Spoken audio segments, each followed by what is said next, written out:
What really happened with your host, Mike Rivero, because World War III is a really bad idea.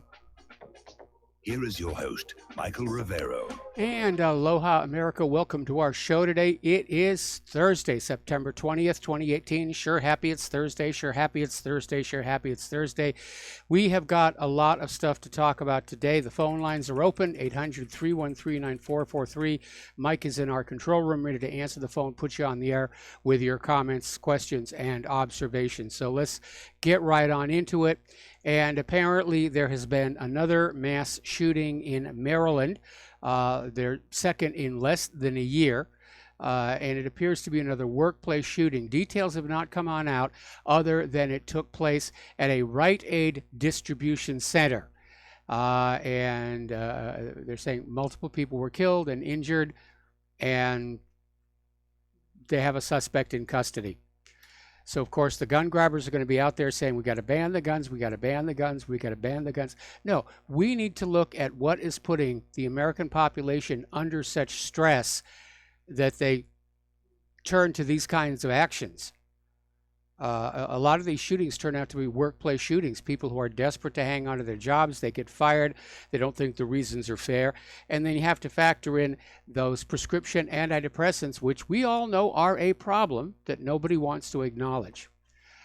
So let's get on back here to the war zones, emphasis on the plural here.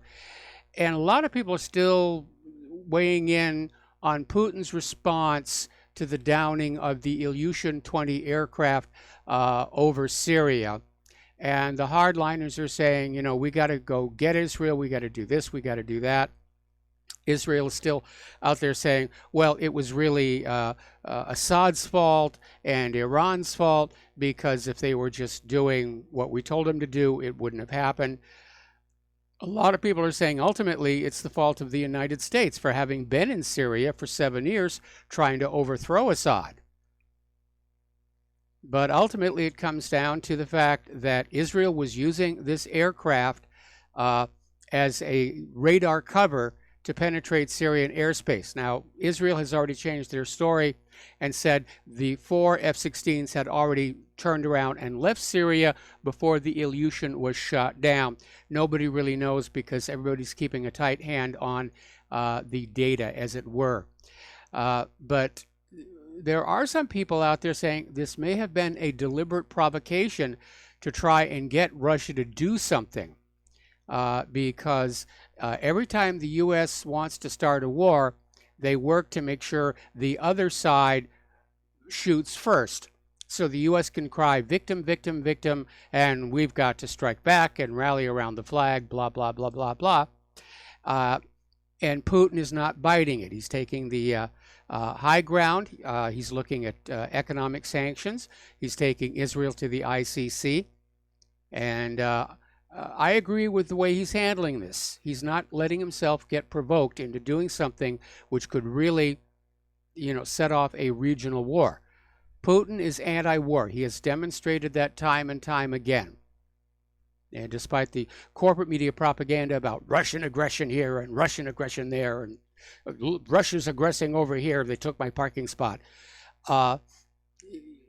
It's the U.S. and Israel and Europe that are constantly trying to grab more territory and invade other people's countries. And Russia has stepped in to try and halt the American aggression, is really what's going on. Now, Russia has just kicked off snap drills off the coast of Syria. And they're basically running their ships around and testing their radars and everything. It seems to be in response to the shoot down of the Ilyushin-20 plane. We know that Russia and Syria have now linked their air defense systems to hopefully avoid that kind of a mistake. Now, these snap drills are going to last about a week. They will last until the 26th. And some people are looking at the drills as a show of force and a warning to Israel. Which certainly makes sense. All those U.S. drills and NATO drills are meant to be a warning and a threat against Russia. But what's really interesting is that Russia, for the duration of these drills, has imposed a no-fly zone for Israeli military aircraft around Syria. This according to the Hal Turner radio show, and I know a lot of people don't think he's trustworthy, but this is where the report is coming from. And the no-fly zone is basically, they issued a NOTAM, a notice to aviators and mariners. There'll be a no-fly zone from sea level up to flight level 190 until September 26th, which basically they're saying they're going to be live fire missile drills. And that any aircraft operating outside the sovereign territory of Israel in violation of the no-fly zone risks being shot down. And notice they didn't say that it was any foreign aircraft. At least according to Hal Turner, this is specifically directed at Israel. Okay, we're going to do a shout out now to our on-air affiliates who are just now rejoining our network. And we're going to take a phone call from Layla in Ontario. Layla, welcome back to the show. What's on your mind? Aloha, Mike. I'd like to just ask you if you think that Israel is acting on its own or whether there are players behind it other than the U.S. Well, I think the entire coalition was involved in that attack on Friday. It's been confirmed that at least one French frigate was launching missiles into Syria. And from the sheer number of missiles involved, it had to be more than just one ship. It certainly was more than just the 4 Israeli aircraft. So I would say that probably a lot of those ships out there in that fleet were launching missiles. What about England? Are they in any way involved, do you think, or are they pulling the strings behind the scenes? I mean, obviously I have a bias against England. It's a visceral thing with me.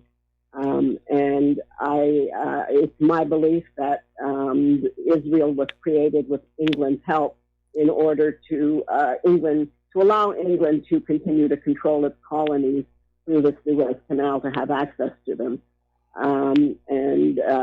As you know, they also dominated Egypt and Lord Moyne. And when the Zionists finally took over Palestine, and the British sent the Scottish Highland Regiment to be the primary police of the Palestinians to subdue them and assist the Zionists, they drove out the British, the English, primarily, I think, well, the British, because the Scots were involved. They drove them out because they knew that England had only put them there as a puppet regime, whereas Israel actually wanted to dominate the region. Yes. So there was, this is just my hypothesis, that there was a rivalry between the two. And that is why Israel today, or many of the Zionist people that I know, still condemn the British for not letting them have Jordan as well. But I was remembering why I have such a distaste for the word Great Britain, because if you look at the lyrics of Rule Britannia, they're utterly offensive. Rule Britannia, rule the waves. Britons never, never, never shall be slaves. When Britain first at heaven's command arose from out of the azure main, this was the charter of the land, and guardian angels sang this strain. Essentially, it's the divine right of England. And if anyone reads the poem written in 1791 by Robert Burns, he refers to British gold was our bane. Traitors were bought and sold for English gold.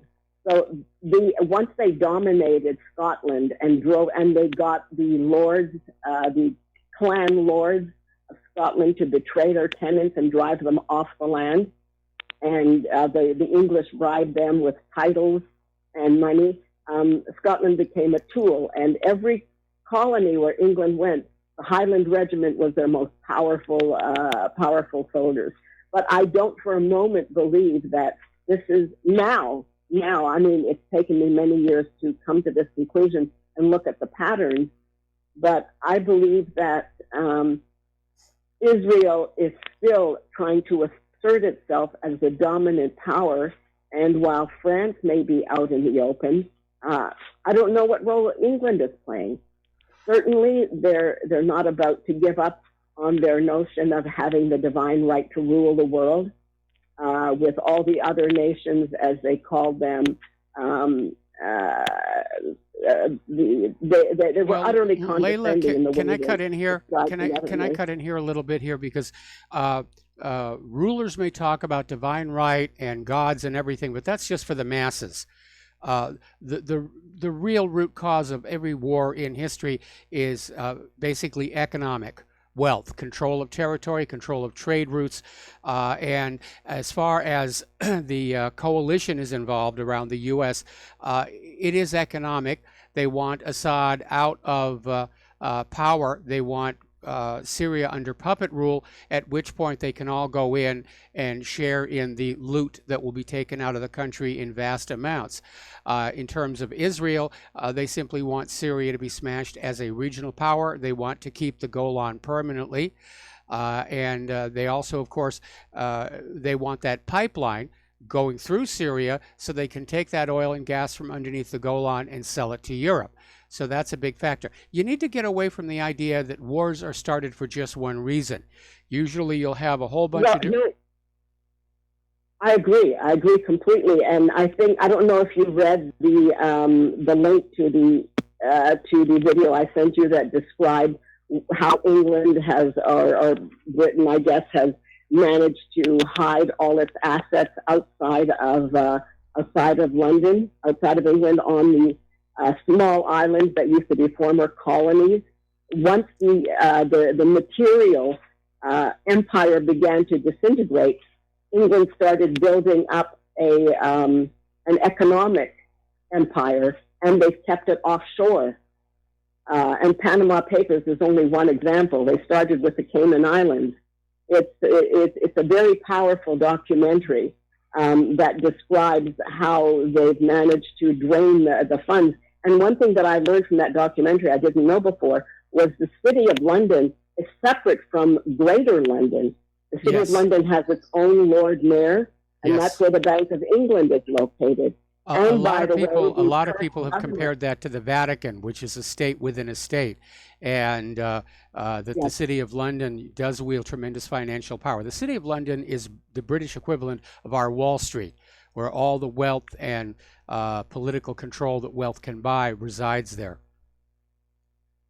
Yes, and it goes back to the time of William the Conqueror, who wasn't able to conquer the City of London, so he allowed it freedom to operate on its own, and it often does without abiding by the rules that are normally applied across the rest of Britain. Yes. So and many countries have nations within nations.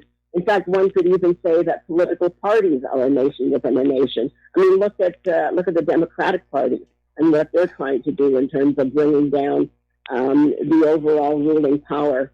And last week when I talked about them as being anarchists, what I meant is that they're trying to remove the duly elected leader. When people try to do that, they are without having something in place already or a better system prepared to step in, then they're creating chaos.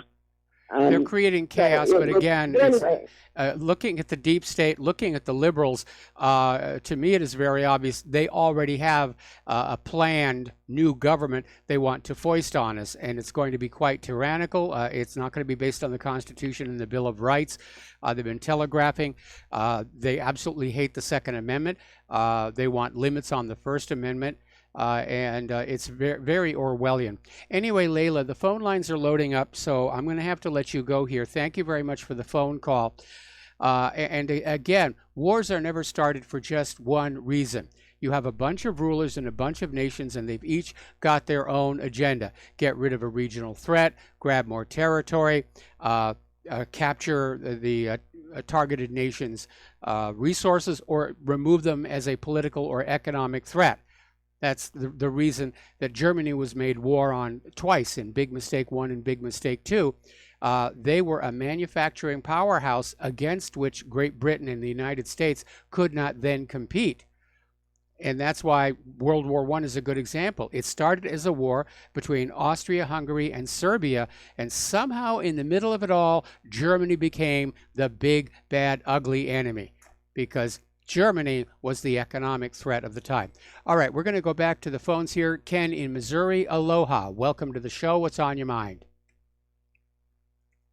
Yeah, here's my read on things. Going back to your point about the news cycle, they wanted a clean cycle. The corporate media is still doing Kavanaugh sexual assault nonstop. Yes. And I'm pretty sure Israel is basically going to violate the no-fly rule, even if they do it with a drone. You shoot down a drone, and then the news cycle starts. Russia attacked Israel. And even the most ardent, the AIPAC bought and paid for Democrats will be rooting for war against Russia at that point. Well, I don't think the American people are going to be willing to send their children off to be killed and crippled in a war with Russia over a drone. But you're right. I'm expecting that somebody will run a freedom of navigation exercise through the area, whether it's going to be Israel or the United States.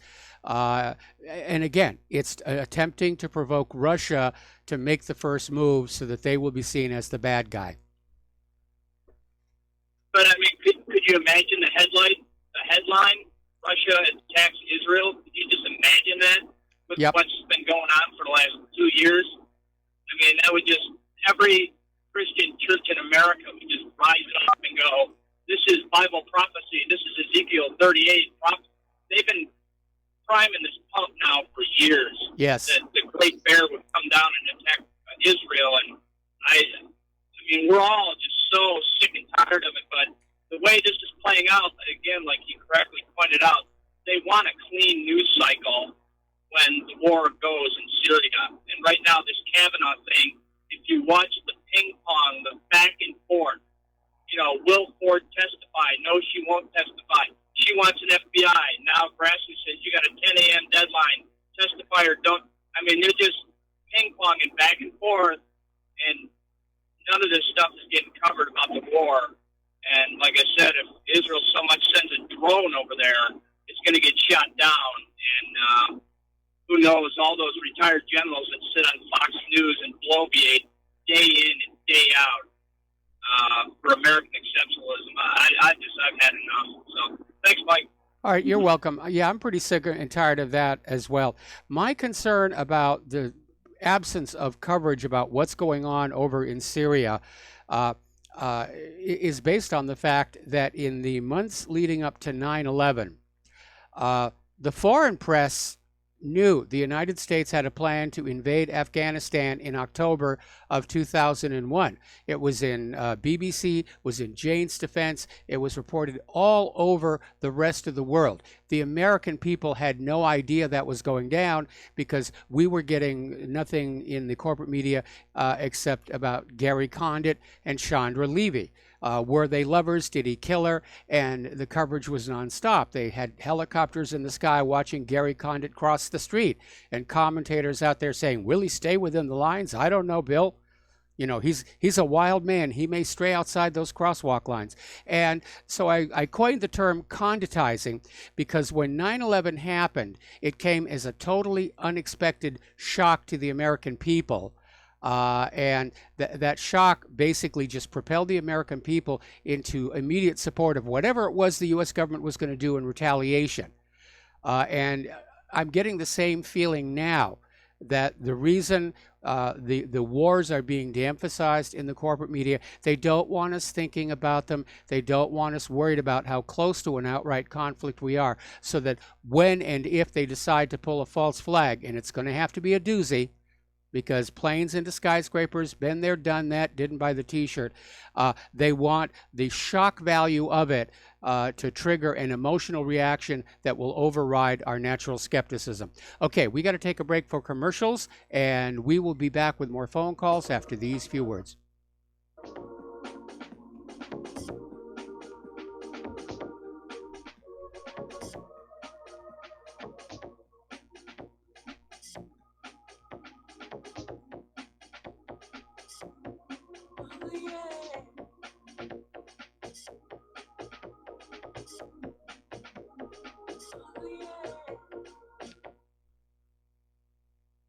First Amendment in the Bill of Rights limits the government's power by ensuring the freedom of speech and preserving the rights of the people. Every day that passes, our rights gradually slip away. It's time to take a stand and let the government know we're tired of losing our rights. LibertyStickers.com will allow you to express your rights and allow millions of people to see you stand up for what you believe in.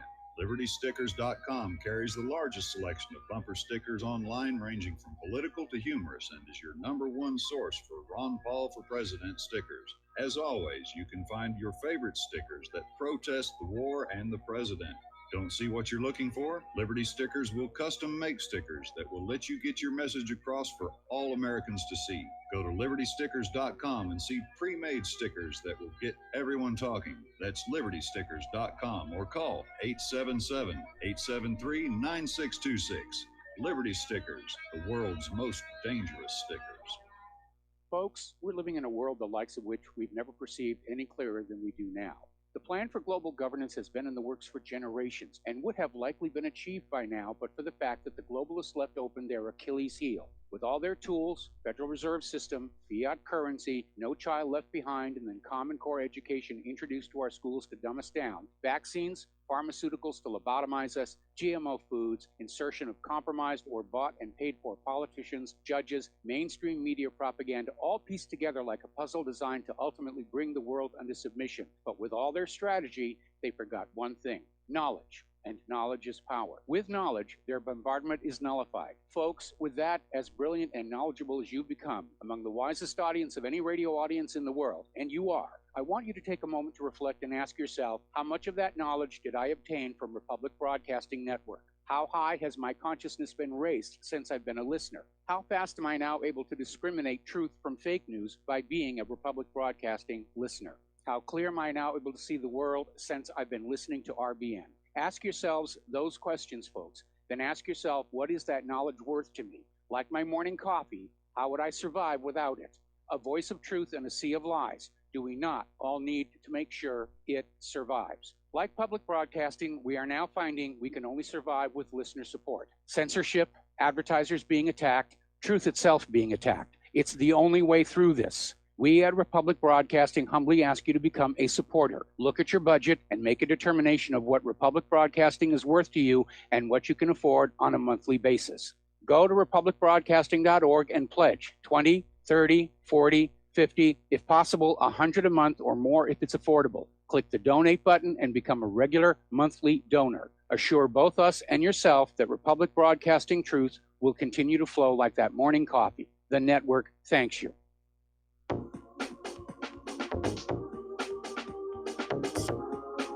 What really happened with your host, Mike Rivero. Join Mike on the air. Call toll-free 800-313-9443.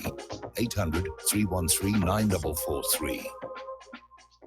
And aloha, America. Welcome back to our show, and we're going to go back to the phone lines to Frank in London. Aloha, Frank. Welcome to the show. What's on your mind? Yeah, Mike, your previous caller, before your last call, I was really impressed with her take on knowledge on history. However, I don't go with the opinion that England is somehow pulling the strings behind what happened, the incident, what happened, because you've got to remember that we have a very powerful Zionist lobby in this country, you know, so you need to be a bit more specific than that. Yes, England might have it, but it's controlled by the Zionists in this country. Very powerful, very, very influential. And my other take is, what on earth is happening in your country? Has it sunk to such a low level now that I can see this Judge Kavanaugh thing being played out, and I think I think Trump needs to put a stop to it. They need to put a stop to it now, because it's just going to drag out, and it's obviously a pack of lies. There is no way you can just accuse someone of that sort of crime, and it sounds like you're guilty before you even can prove your own innocence. It's crazy. Yeah, it is crazy. And of course, that's the legacy of the militant feminism of the 1990s. Accusation equals guilt. And you can see all these liberal politicians standing up and saying, oh, yeah, we've got to take her at her word. She doesn't need to prove it actually happened. To heck with presumption of innocence. This is a woman. And, women do lie about sexual harassment and sexual assault, and they destroy men's lives doing it. And that's just a reality of modern life here. But I think the American people who are following along on this are getting a first-class education on just how decadent our political system has become. Because most people are looking at this and saying, it's obvious this is just another smear job, and yet everybody in Congress, everybody in the Senate is pretending like it's serious business, and they're just arguing back and forth with each other. And we're going to have more about the Kavanaugh hearings a little bit later in the show. Okay, well, because it's ridiculous. I think I better not try and get a job in politics. I might get accused of a wink at someone at school or something. Yeah, absolutely. Well, no, I would never. I joked about running for president back in 2016, but in reality, I would never, ever consider running for public office, because I've been involved tangentially in local politics here, and even that just left a bad taste in my mouth. And I really do have better things to do with my life. Anyway, Frank, thanks an awful lot for the phone call. We're going to switch over to Dustin in New Jersey. Aloha, Dustin. Welcome to the show. What's on your mind? Yeah, Mike, I'm the gentleman from London. I hope you know that they're going to have an internet regulator over there soon. So, that tells you where you're going. And, Layla was kind of wrong. I mean, I have to agree with him and not Layla. This is a globalist. It's basically a merger with Zionist, neoliberalism, and Wahhabism. They're all linked together. It doesn't matter what country you're in. They're all got the same ideologies.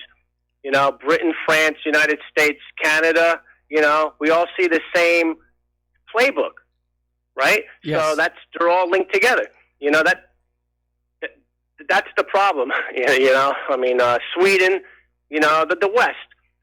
And throw in some Middle East countries and Israel, obviously. Hey, Mike, I don't know if you're aware of this, but the Slava class ship, the Moskva, is in the Med, and that has 16 Vulcan anti-ship missiles, and I don't know if you know this, it has 64 S-300F missile, 8 times 8. It's got 64 missiles on there.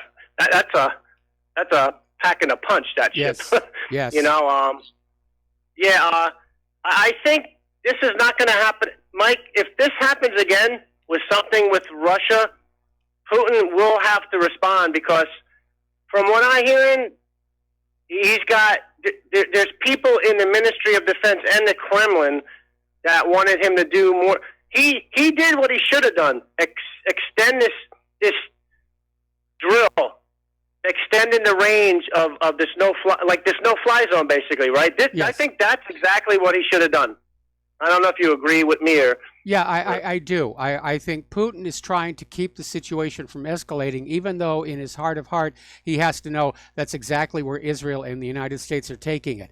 And at some point, Putin is going to have to just accept that war with the West is inevitable. And I think everybody's just choosing sides and getting ready for what everybody seems to know is coming, and nobody seems willing to stop. Yeah, because like I said, if this happens again, the chess piece is already moving into play. Hey, Mike, I don't know if you heard this rumor. Did the French ship actually launch missiles? Because there was a rumor that maybe there was a Dolphin-class sub that did the launching by the French ship as cover. That's a rumor. I mean, I don't know if it's true or not, but I don't think the Dolphin-class submarine can launch a Tomahawk cruise missile. They have their own, which is called the Popeye, which potentially can carry a nuclear warhead. But no, I think we've been seeing the United States telegraph escalation for weeks. Friday was it. And it was time to derail this deal that Turkey and Russia had made to avoid going into Idlib. Anyway, Dustin, do you have more, or do you want to hang up? Oh, that's it. All right. Thanks for the phone call. We've got to take a break for commercials. We'll be right back. You are tuned in to the Republic Broadcasting Network. Visit our website by going to republicbroadcasting.org.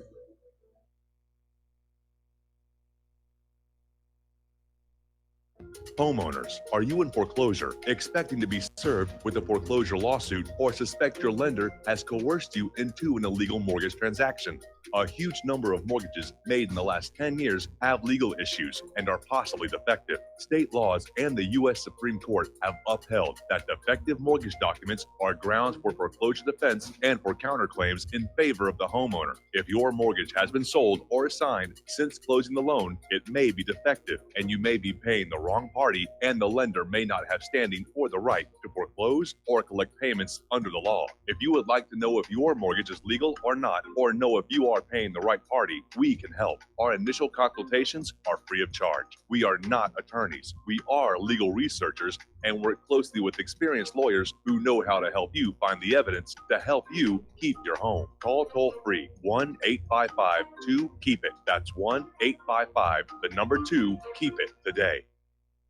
Tired of being lied to by mass media? It's growing more and more apparent today that news is received less and less through standard media outlets. Even with a growing audience every day, RBN is beginning to direct more efforts into social media. Social media and the use of the internet is fast becoming the primary source of people for news, regardless of demographic. RBN has set out to provide some of the best news on the internet through republicbroadcasting.org, and also has begun to use the tools to our advantage by way of social media. Republic Broadcasting is now operating a Facebook page to function as yet another avenue to have our collective voice reach new audiences across not only America, but across the globe as well. The Facebook page features not only news, but also an RBN player to listen to our broadcasts. Get involved by visiting facebook.com/Republic Broadcasting and liking our page and share it with your friends and family, because you can handle the truth. Without the right accessories, any guy can be off the mark. Whether you've invested thousands in your arsenal or you own a single trusted firearm, a visit to AROutfitting.com is in order. It's one of the finest online selections of tactical optics and AR parts and add-ons, like EOTech, quick target acquisition with no peripheral loss. Browse the full range of Nikon scopes and binoculars. AROutfitting.com can illuminate your world with Streamlight gun-mounted lights from keychain to large handhelds, up to 1,100 lumens. Find some stability with Battenfield tactical bipods. AROutfitting.com has CMMG gun parts, barrels, assemblies, handguards, part kits, and more. Plus mag-full clips and magazines. I know I've got you excited, so take a breath. Head to AROutfitting.com. The site's super easy to navigate and features a ton of technical info, including links to manuals. We also welcome vendor and manufacturer inquiries. Remember, if you don't see it, we can get it at AROutfitting.com. What this country is coming to, I sure would like to know. If they don't do something by and by, the rich will live and the poor will die. Doggone, I mean the panic is on. Can't get no way, can't draw no pay. And aloha, America. Welcome back to our show. Now, in a sign of even more escalation in the Eastern Mediterranean, the USS carrier Harry Truman and its support group have now entered the Mediterranean. They transited the Straits of Gibraltar. This is according to the press service of the United States Navy. The official announcement is the Truman is there to support NATO allies against Russian aggression. But basically, it's more firepower coming in to smash Syria with. And I understand that Russia is, in fact, under the cover of this no-fly zone. They're flying in additional S-300 missiles to Syria because apparently one of the targets that was struck during the Israeli attack, French attack, U.S. attack on Syria Friday, was a cargo plane sitting on the runway at the Damascus airport. And Israel is claiming it was carrying Iranian weapons. No proof, of course. But if it was, then Iran needs to realize they've got a mole. They've got a spy that they better find right now. But I imagine that Putin is going to use the next 6 days of the declared no-fly zone to rearm Syria and try and get weapons parity down there to try and discourage any more attacks here. Meanwhile, the Russian military police and representatives for the Russian Reconciliation Center for the opposing sides in Syria are jointly patrolling the liberated communities in Quneitra province and the demilitarized zone. They're keeping the peace along that border between Syria and Israel, meaning the northern part of the Golan Heights. And Israel is making a big stink that they absolutely would not allow Syrian forces or Iranian forces anywhere near that border, which may have been intended as a pretext to create a new buffer zone, because that's a tactic Israel will use. Oh, we have to invade. We have to create a security buffer zone of 10 miles or so. And, oh, that's not enough. They've got better weapons. We need to grab another 10 miles or so and just nibble away at the other country bit by bit. Over in Afrin, thousands of people are demonstrating against the Turkish military presence. And Turkey, when they first went on in there, they said it was basically to deal with rebels, the Kurdish rebels, and they were going to leave, but they have not left. And the people of Afrin are saying, it is time for you to go. Meanwhile, over in Lebanon, Hezbollah has said it will remain in Syria as long as Damascus wants it to. This is in response to Israel's demand that Hezbollah leave Syria.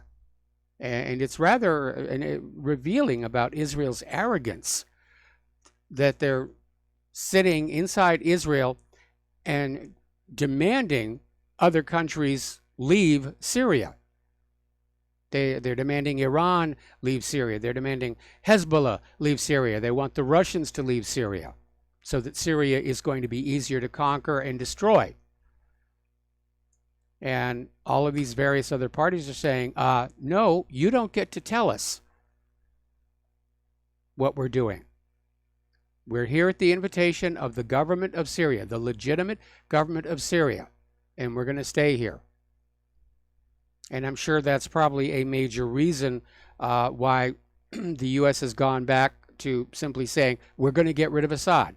We're going to tear out the legitimate government of Syria, as we have done to so many other countries, and we're going to put in a new puppet ruler who will immediately demand that Hezbollah, Iran, and Russia get the heck out of Dodge. Over in Iran, they have built a new launch site for the S-300 strategic surface-to-air missile system at Mashhad Airport in the northeast of the country. This is coming out of satellite imagery. And apparently construction began on this back in May. And it's almost identical to the S-300 base at Tehran's Mehrabad International Airport. But it has pads for only 2 launchers instead of the usual 4. Now, the U.S. is back to saying that they want to negotiate a new treaty with Iran. In other words, we have all but ruined your economy and will back off if you do what we tell you. And of course, the treaty is not just the nuclear issue, it's the long-range ballistic missiles. And they've thrown in a new one, Iran's regional behavior. How dare you go into Syria just because they asked you to? Now, Iran continues to reject U.S. attempts to negotiate a new treaty since Donald Trump tore up the nuclear deal between Tehran and the U.S.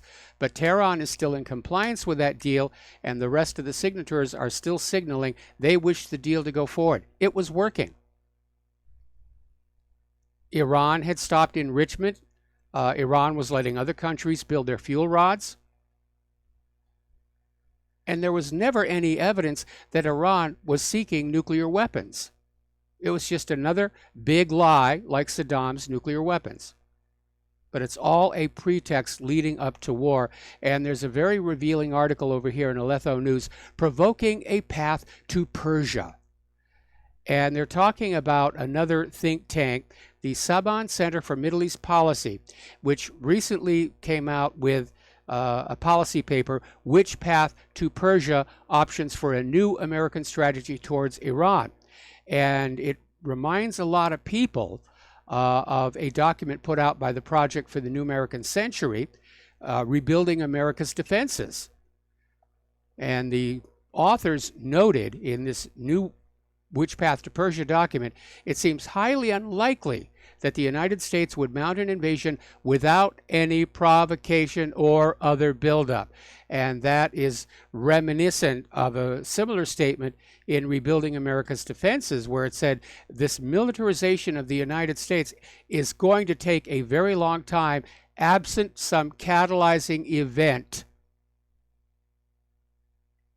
which is where they signaled there was going to be a big bang, a new Pearl Harbor, to get Americans on board with spending all of our money on bombs, bullets, and bandages.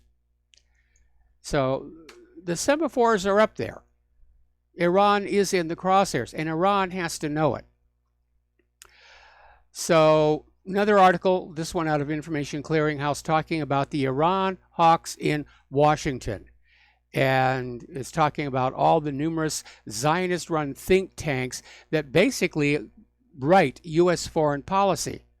And they are clearly ratcheting up anti-Iran anger in the U.S. Or they're trying to. I don't know that a lot of people are buying it. Because American people, first of all, they're not watching the corporate media anymore. And second, they're very distrustful of anything the government or corporate media says.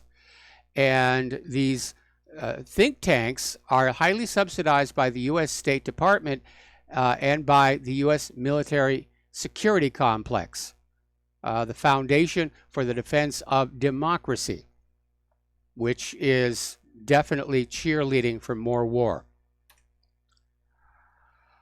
Okay, article coming on out of the Jerusalem Post, so take it with a grain of salt. Will Iraqi territory be used to fire rockets on Israel from Iran? So right now, Israel is talking about, we got to conquer Syria to get Iran out of Syria and get the Iranian threat against Israel out of Syria. Iran is not going to attack Israel. First of all, they don't attack other countries. They haven't initiated a war of conquest in over 200 years. Second of all, Iran knows Israel has nuclear weapons. It's just Israel wants to grab off more of Syria for Eretz Israel and for whatever oil and gas wealth may be underneath it. Now, apparently, they are turning covetous eyes to portions of Iraq. Oh, we have to grab these pieces of Iraq. You know, Iran could use them to threaten us.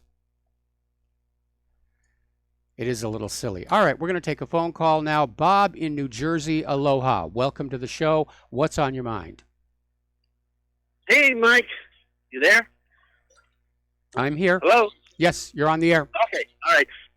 The S-200 missile that shot down that Russian reconnaissance aircraft, it doesn't make any sense. They have what's called an IFF, Identification Friend or Foe, and I'm sure the software is upgraded on all those missiles, even though they're old. It's not capable of shooting down another Russian aircraft. Well, I haven't confirmed that the S-200 had the IFF. In fact, I'm looking at a technical description of it right now, and I'm not seeing it here. Let me just scroll on down. It's entirely possible. No, it does. As a matter of fact, it does. It does have IFF. So maybe the IFF was being jammed, or it may be the fact that the Syrians that were firing the missile weren't linked into the Russian air defense system and did not get the identifier for that airplane. Because it's not just like I'm going to wave at you and you wave back. The codes have to be constantly changed on both the radar systems and the aviation assets so that they can't be copied and used. And it may be that it could be there was a wrong code on it. Well, it just seems strange that a radio reconnaissance aircraft with all the bells and whistles wouldn't identify itself as a friend. Well, again, if they had one IFF code, and the Syrian S-200 radar system was looking for a different code, there would be an issue there. It's, again, it may have been jammed. I don't think Syria intended to shoot down the Russian Ilyushin-20. Syria clearly wanted to get those Israeli F-14s. Correct. Yeah. Maybe electronic warfare? They jammed it? Like I said, that's a real possibility. And whether the jamming came from the Israelis who were in the immediate vicinity or some other standoff asset, we don't really know. But something clearly went wrong there. Right. But the French frigate fired some surface-to-air missiles, didn't they? My understanding is the French frigate fired surface-to-surface missiles. They fired cruise missiles that were targeted on like an ammunition warehouse. All right. Yeah. They wouldn't have targeted an aircraft. Okay. Yeah, they were too far out. Remember, they're on the far side of that Russian fleet. Yeah, something just doesn't make sense here. I think everybody's feeling something that isn't right with this.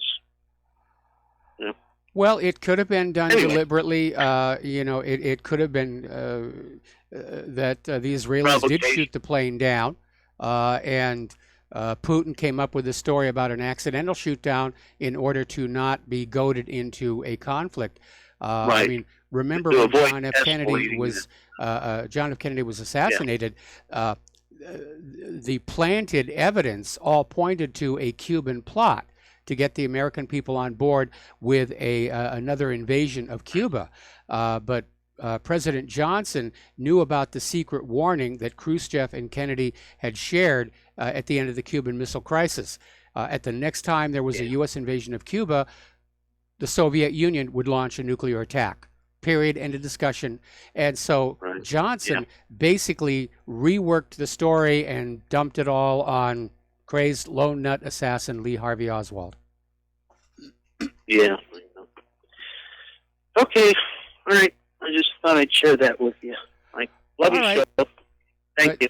Yeah, we have confirmed the S-200 system does have integrated IFF, and so something went wrong. They didn't have the right codes, or the signals were being jammed by somebody. Over in Germany, Germany had, in response to human rights activists, made a promise that they were going to stop selling weapons to Saudi Arabia for use in Yemen. And like so many other countries, Germany has now reneged on that promise. And Economy Minister has greenlit a new round of artillery systems for sale to the Saudis. And the systems are designed for precise counterattack and are clearly being bought explicitly for use in Yemen. Yet the Merkel government, as part of its coalition deal, announced a full export ban to any sides fighting in Yemen, including the Saudis. So they're saying one thing and they're doing something else. And Yemen is going to be a disaster. I do think the Houthis ultimately are going to use. I admire their courage for fighting on like this. But once Hodeidah is taken, I think the writing is definitely going to be on the wall. And human rights activists and organizations are saying there are now 5.2 million Yemenite children who are starving right now. And it's being done deliberately. And that is a war crime here. Okay, Montenegro is going to join the NATO Baltic Battle Group in Latvia. And this is part of Montenegro having recently joined NATO, which again was a violation of the promise made to the Russian republics. After the fall of the Soviet Union, NATO said, we're not going to go any further to the east than we are right now, because Russia was very concerned about this constant expansion of NATO.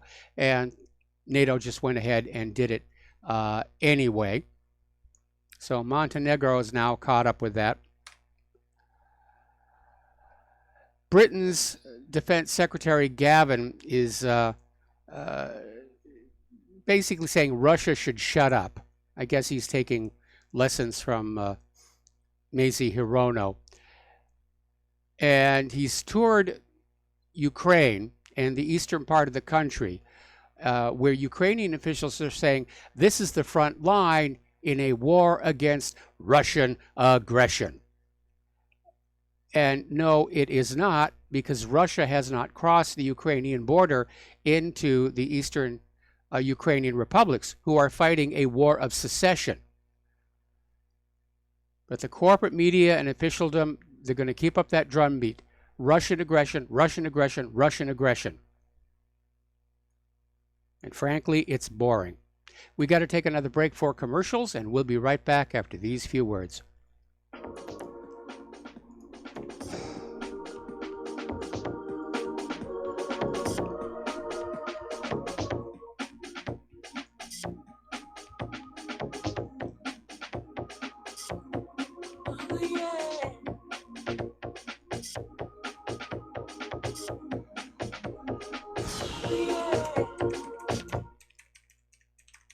Do you worry a lot? If you're forgetful, nervous, moody, or overwhelmed, chances are you're not protecting yourself from the ravaging effects of stress and anxiety. No matter the cause, ongoing stress and elevated levels of the stress hormone cortisol can rob your memory, your health, your quality of life, and your future. Now you can combat the effects of stress and anxiety while improving your memory and recall at the same time with the dietary supplement Calm and Clever. Studies show that the ingredients in Calm and Clever reduce cortisol by as much as 30% in as little as 1 to 2 weeks and increase your ability to recall facts, names, and numbers in 4 to 12 weeks. Calm and Clever was created by scientist Kurt Hendricks, a principal investigator in 2 NIH-funded studies on Alzheimer's disease. Try Calm and Clever for 2 months. You'll feel the difference. Call 1-800-758-8746 or go to calmandclever.com. This is too good to be true, except this time it is real. 100%. No joke. How about a $25,000 membership to Front Sight Firearms Training Facility as a thank you bonus for a one-time donation to RBN of only $500? It is a Commander lifetime membership with no yearly fees or dues. The training is free for the rest of your life with over 50 different classes. Then leave it to your designated beneficiary. You provide the approved firearm, holster, ammo, eye, and ear protection. Many features and bonuses are included, more than you would ever expect or believe. This is the ultimate graduation present, wedding gift, etc., etc. See the details. Go to RBN's webpage and frontsight.com to make it happen. You will hear this offer only on this radio network. Help keep RBN alive. Tell 5. Many people write us about their experience with Extendivite. Allow me to read you some from Amazon.com. This product is superb. I have been taking it for about a year now, and I can feel my cardiovascular system run like a Swiss watch. I definitely recommend this product for anyone that has high cholesterol, high blood pressure, and heart palpitations, A+. It's potent, but it works. I have been waking up for the past 3 years with numb hands, and a week into using Extendivite, my numb hands seem to have cleared up. My circulation was off, and now it's back on track. So I'm happy. I feel so energized, and I have my husband on it now. My mother-in-law has cholesterol problems, so I bought her a bottle as well. Thank you so much. Love the product. Tell us your story. Get Extendivite today. Call 1-877-928-8822 or visit heartdrop.com.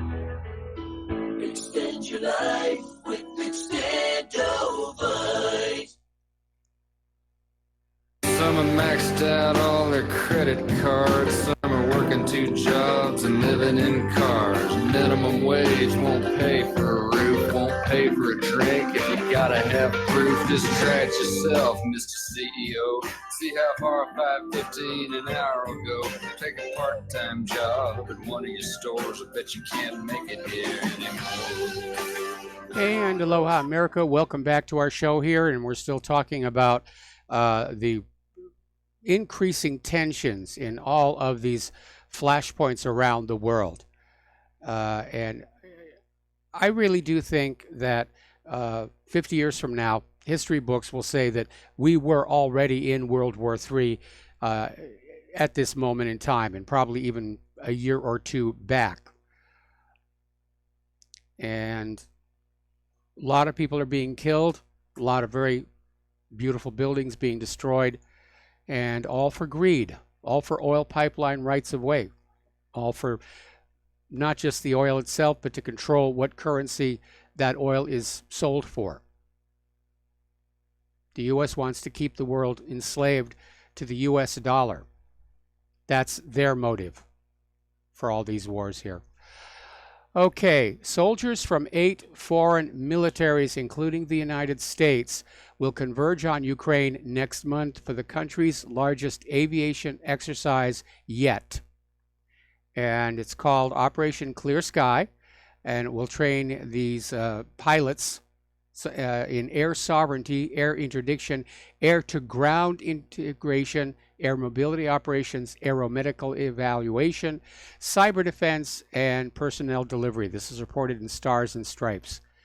So they're pouring more personnel and arms into Ukraine. So I wonder what the bookies in Las Vegas are placing odds. Where's the next big war going to break on out? Is it going to be Syria or Ukraine? Or maybe both. Maybe the strategy is to stick Russia with a two-front war and divide their resources. As you know, yesterday Poland is renewing an offer. They want a permanent U.S. military base in Poland for which they're willing to put up $2 billion, which sounds like a lot of money, but it's not even going to cover the entire cost of the base construction, let alone the cost of continuing to run the base year after year after year after year. So this is going to be another huge drain on the Treasury. And why are they building this base? Well, we've got to oppose Russian aggression here.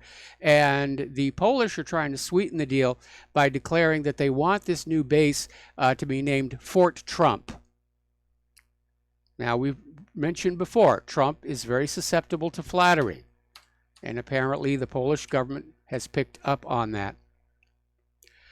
Down in Pakistan, their army is supporting terrorists in the tribal areas of Pakistan to attack Afghan, U.S., and NATO forces.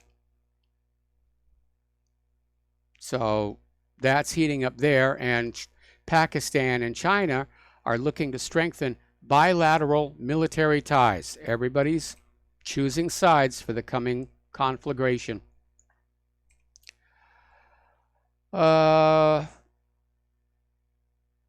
We were talking before about Israel demolishing this Bedouin village, Khan al-Ahmar. They basically tore it down back on the 14th. And people are looking at the location and say, this is all about building a corridor. We'll talk about this after station identification. We'll be right back.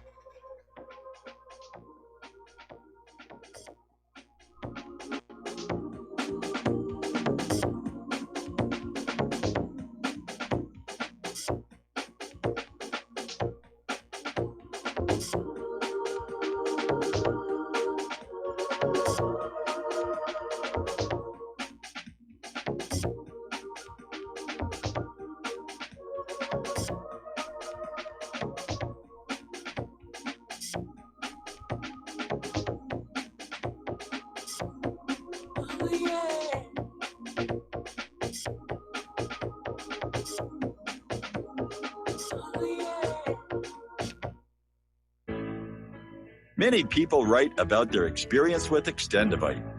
Allow me to read you a few from Amazon.com. My wife and I both use Extendivite and are very pleased with the results.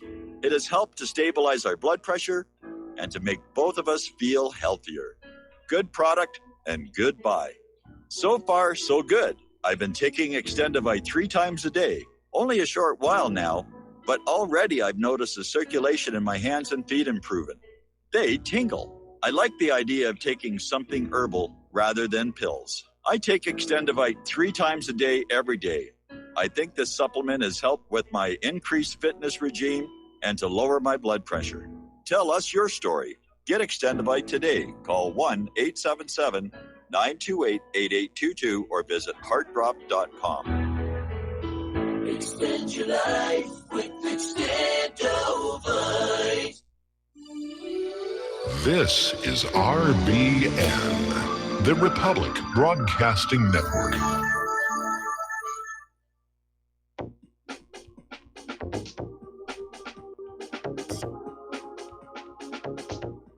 What really happened with your host, Mike Rivero. You're listening to the Republic Broadcasting Network, where you'll find out what the Fukushima's going on.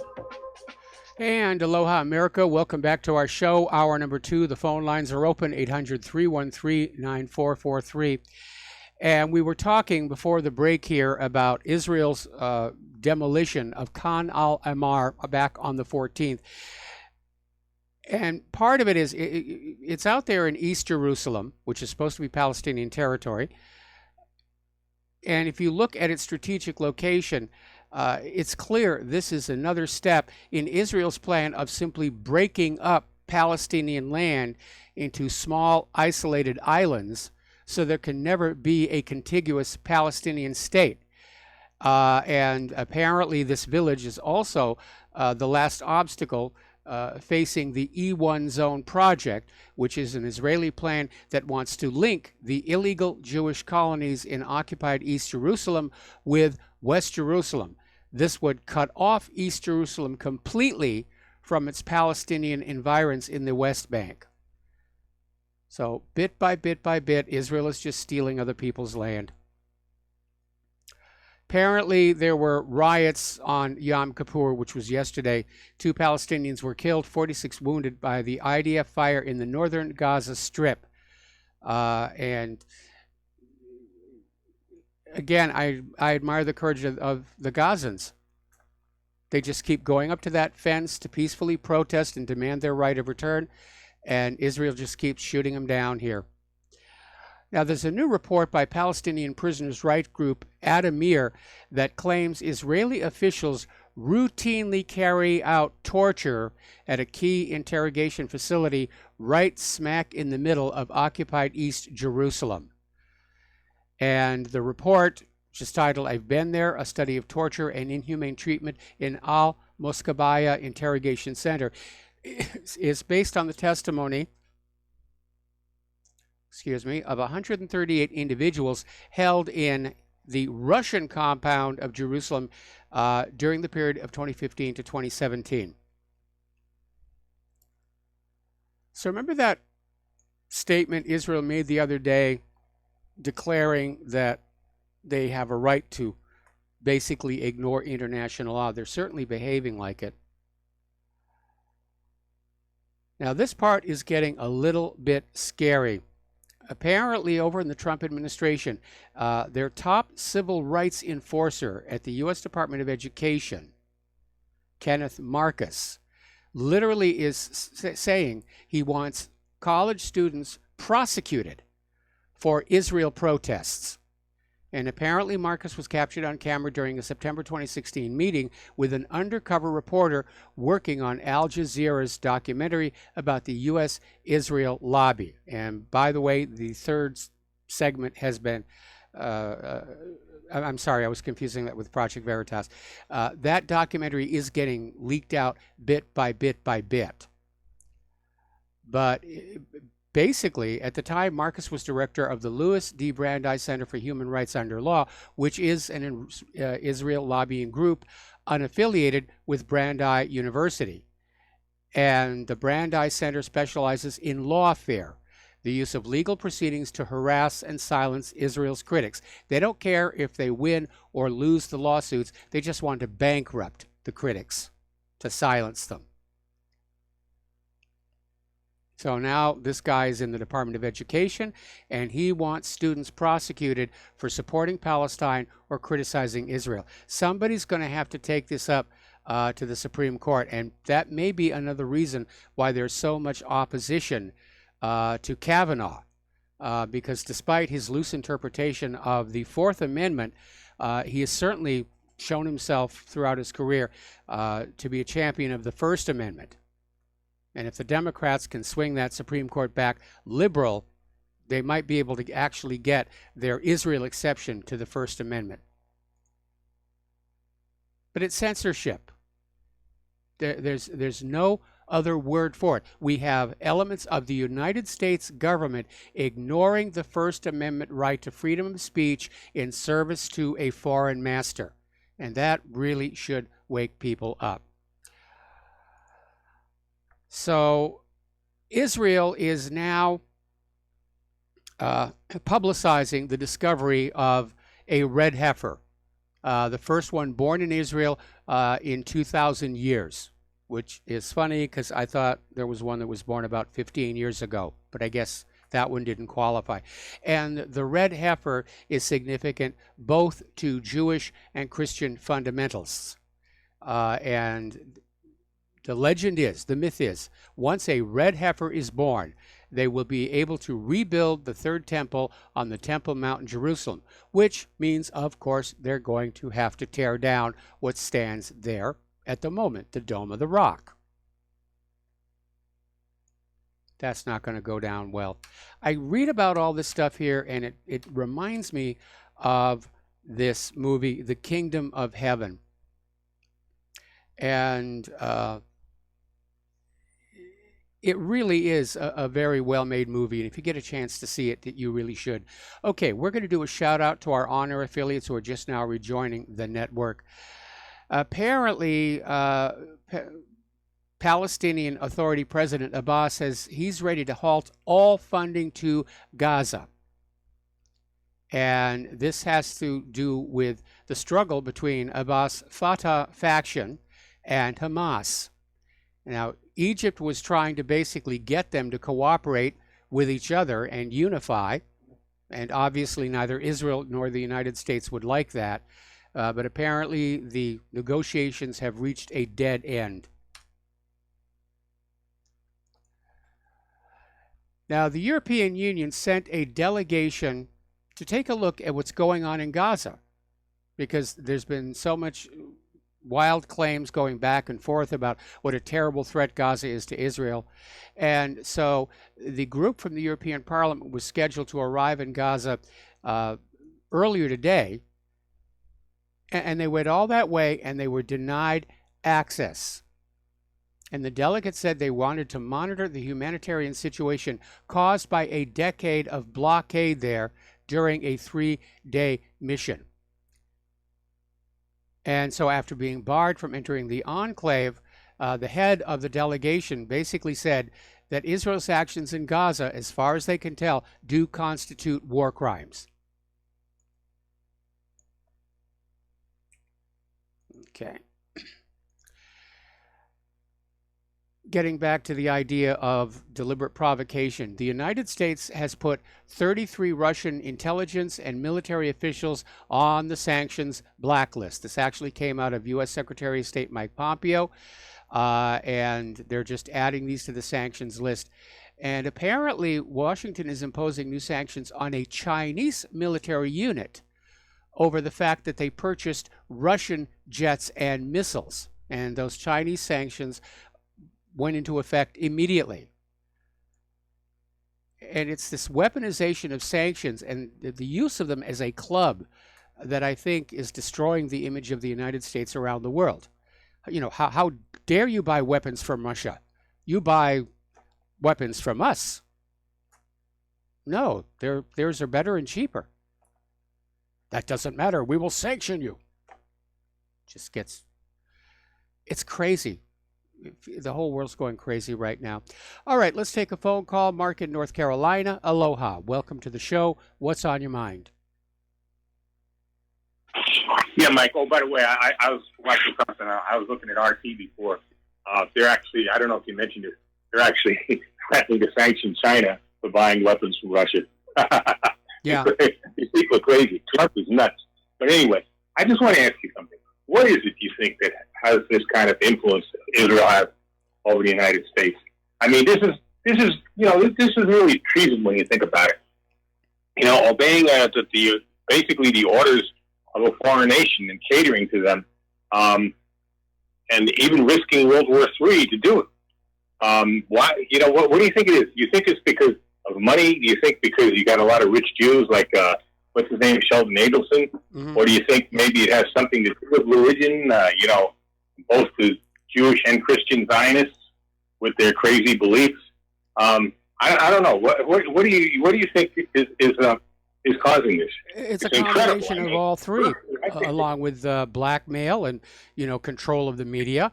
And a lot of concerned people have been talking about the growing influence of Israel over the U.S. government going back decades. But our politicians are willing to sell out. Certainly, this dual citizen issue is a serious problem.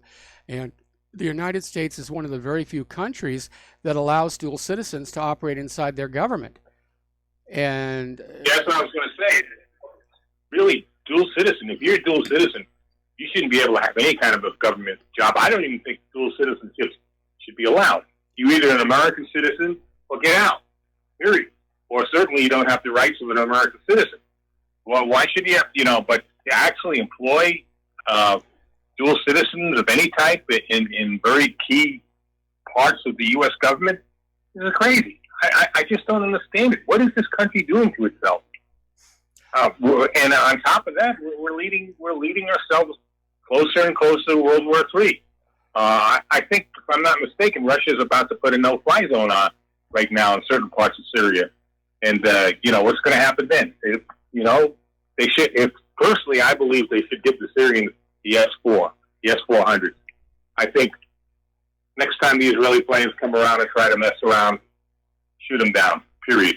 And it's the same thing to U.S. planes. If U.S. planes want to come and attack Syria for no reason, well, now they're facing the S-400.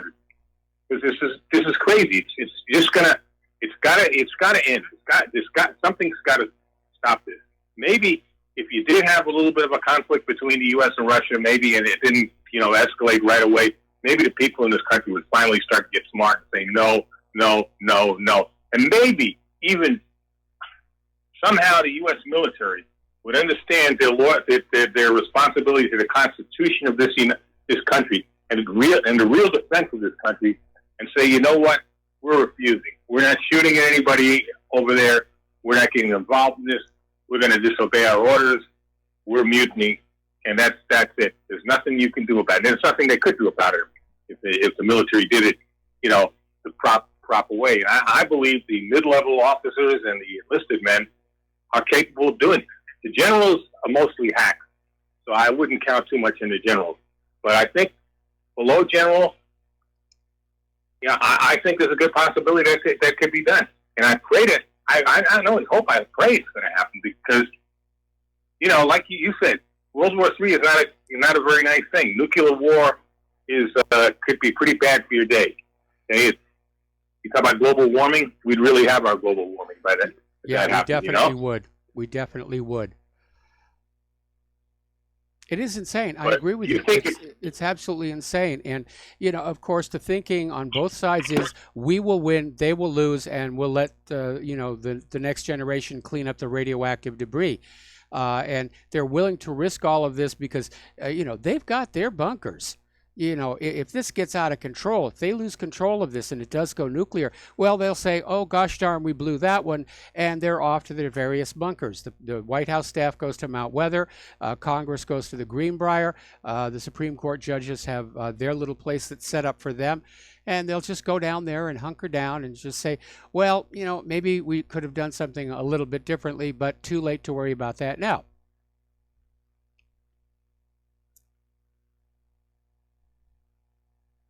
Mark, are you there? I guess we lost him. Yeah. Hello? Yes, we lost you for a second. What's going on?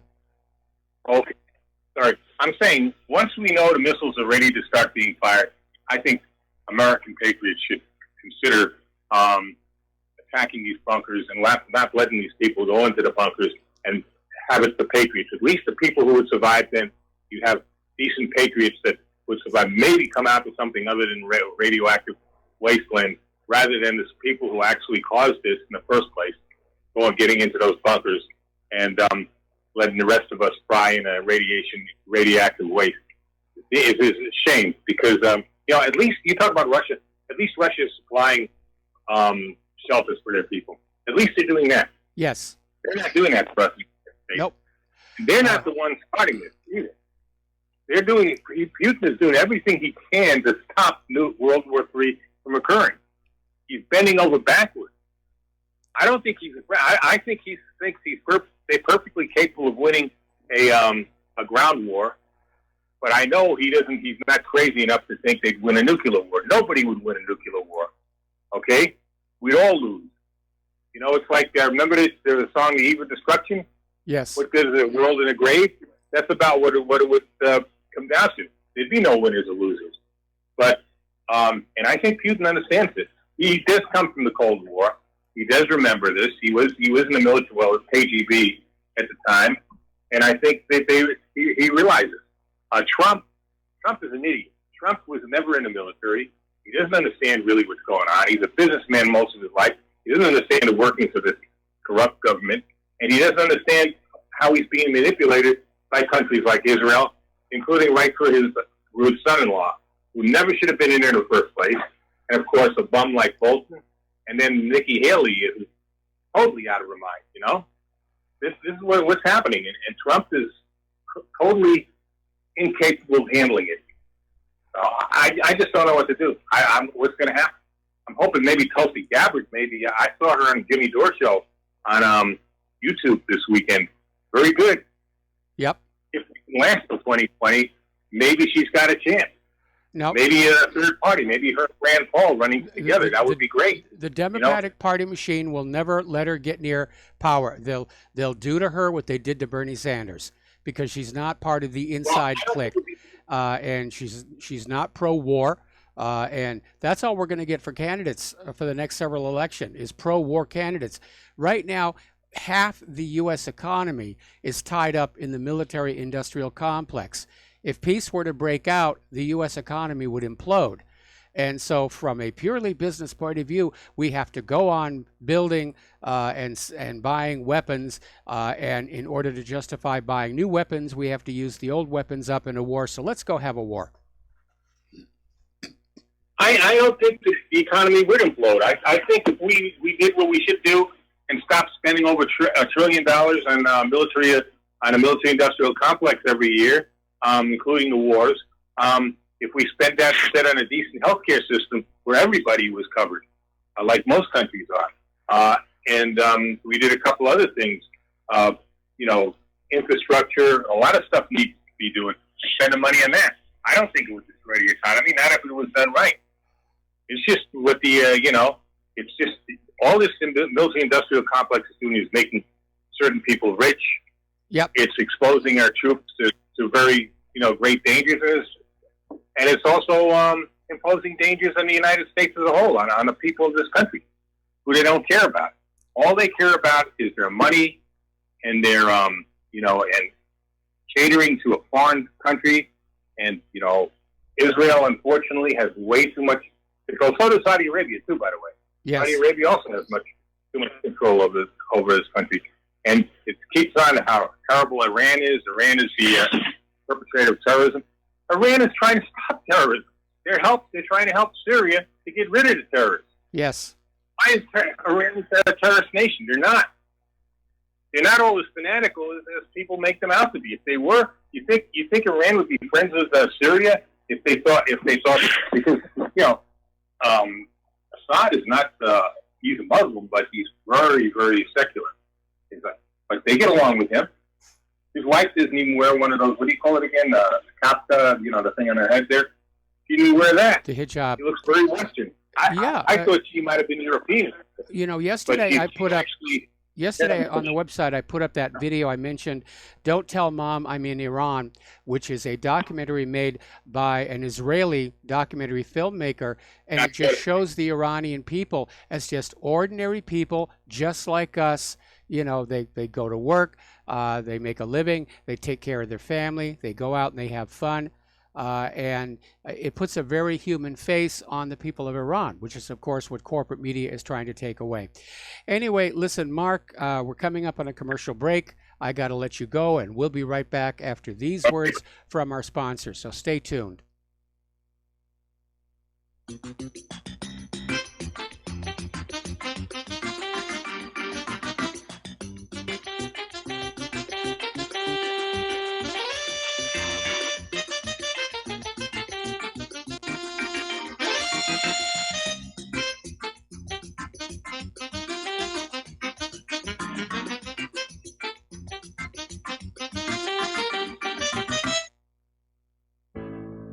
Do you or someone you know suffer from chest pain, blood pressure, cholesterol, or irregular heartbeat?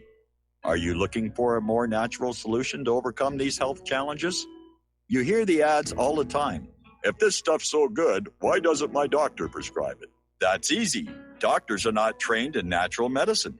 Extendivite Heart Tonic does want you to be as healthy as you can be, and it really works. Take Extendivite for 6 months and your doctor will say, I don't know what you're doing, but don't stop. It's working for you. Get the dependability of Extendivite. Just see how you feel in 6 months. A 2-month supply of either capsules or liquid is only $69.95 plus shipping and handling. Call 1-877-928-8822. That's 1-877-928-8822 or visit heartdrop.com.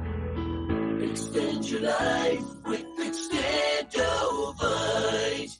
As a listener of RBN, you're surely concerned about being informed and being ready for whatever may come.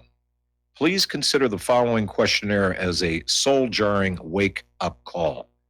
If you answer no to more than 2 of these following questions, you probably aren't going to make it through any major disruption in our country. The questions were compiled by people that have been there. Are you really ready? Do you own your own firearm for the primary defense and protection of you and your loved ones? Have you ever been professionally trained to stand against life-threatening behavior?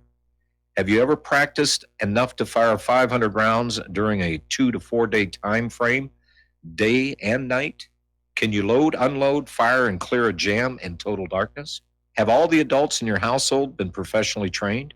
Are you, life and death, comfortable with your abilities with pistol, revolver, shotgun, and rifle? Are you aware that everything that you do to prepare for an emergency is a waste of time, money, and energy?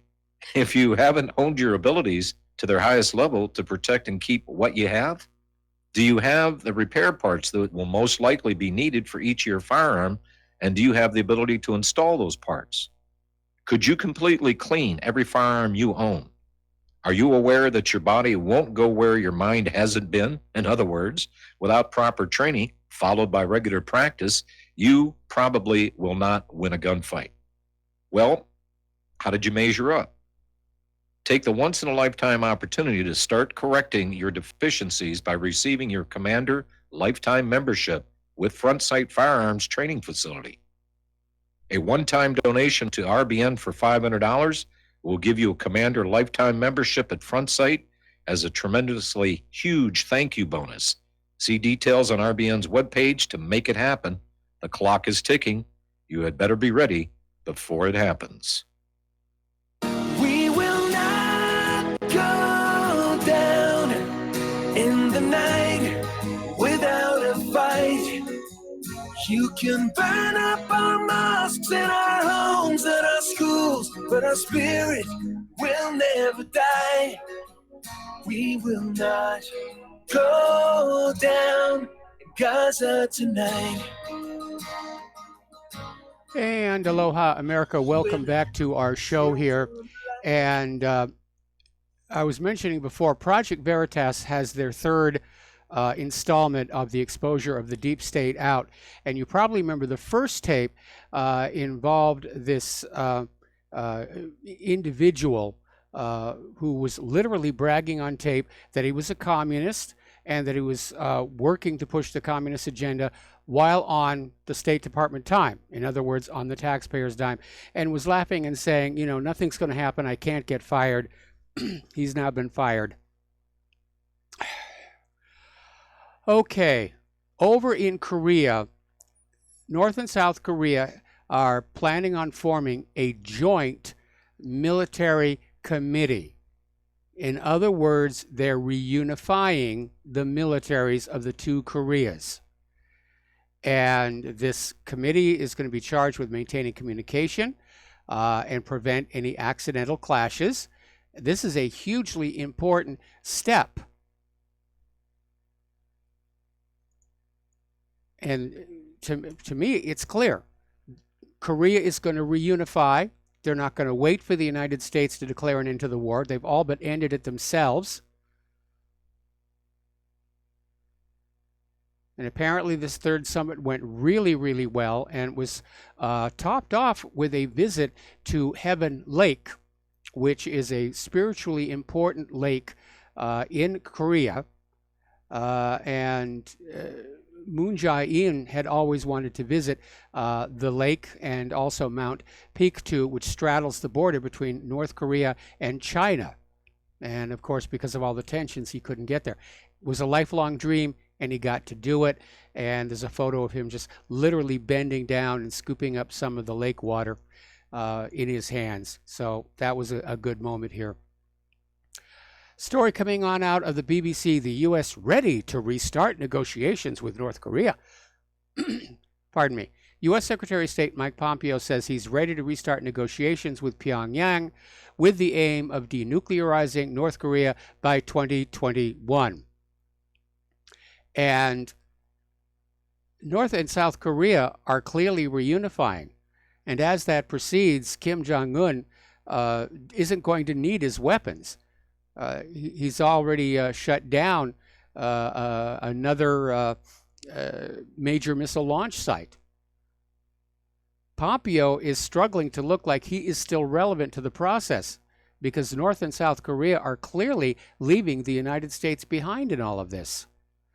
As reported yesterday, the U.S. is opposed to North and South Korea ending the war because that was a carrot that the United States wanted to hold out to get North Korea to do what they want. And I think the two Koreas can decide amongst themselves that the war is over because they were the original belligerents. Anyway.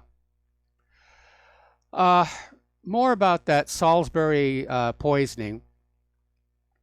And these last two, one of them is this very well-known lingerie model, Anna Shapiro, and she's Israeli of Russian descent. And they got sick at this restaurant.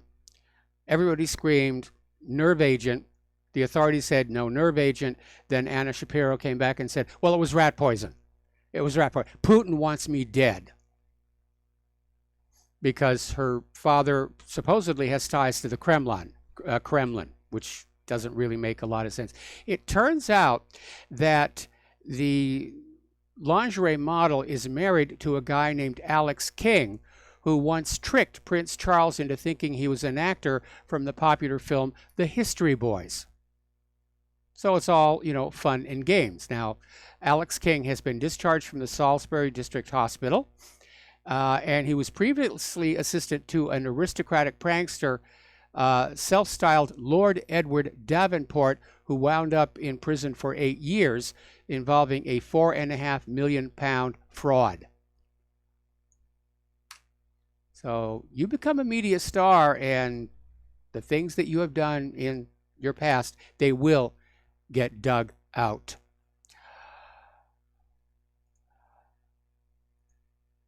More news along that front. Apparently, the EU is having a summit in Salzburg, and they have decided they are not going to adopt any new anti-Russian sanctions over this Skripal case, which is a very wise thing to do because sanctions against Russia cause economic harm to the EU. And more importantly, anybody taking a close look at this Skripal thing understands it was a propaganda smear job. It was a hoax from day one. And here is an article. This is out of the Army Times, and it's talking about a new push to recruit and retain the best candidates for the infantry. And we're going to talk about this when we come back from the next commercial break.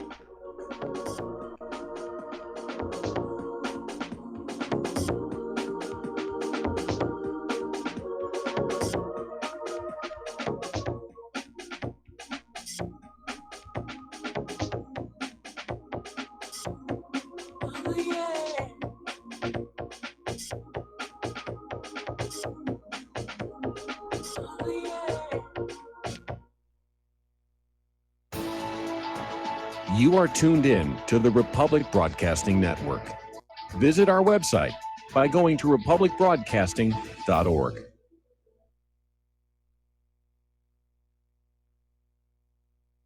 Homeowners, if your lender has gone out of business or sold your transaction to another lender or servicer, you may be the victim of a wrongful foreclosure, resulting in the loss of your home. If you've already lost your home, are in foreclosure, or even in good standing, you can challenge the mortgage transaction's illegal issue, and your property can be restored to you, and your foreclosure can be stopped or reversed, and the mortgage transaction declared unenforceable. State laws, U.S. title codes, the Uniform Commercial Codes, and U.S. Supreme Court rulings have upheld that defective mortgage documentations can reverse or stop foreclosures and enforce property title claims in favor of the homeowner.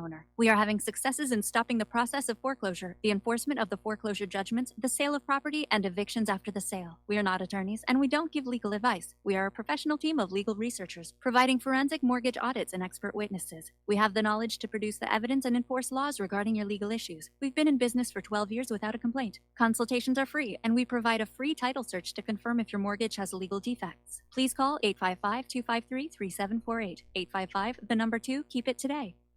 I'm getting older and noticing that my body just doesn't work as well as it used to. So I like to keep fit as possible by hitting the gym a few times a week. Recently, I started having a nagging bicep pain, and it got so bad I couldn't even lift the weights. When I was complaining about it to a friend, he told me about Angioprim. He said chelation helps remove toxins, heavy metals, and cholesterol in veins and arteries that may cause blockages. You know, after just 1 week of taking Angioprim, the pain was gone, and now I'm back in the gym full strength. Scientific research proves the active ingredient in Angioprim has superior oral chelation action that helps promote cardiovascular health. So to learn more, go to angioprim.com. That's ANGIOPRIM.com, or talk to a trained consultant. Call Angioprim toll-free at 877-882-7221. You'll feel better with more energy. Call 877-882-7221 or go to the website angioprim.com.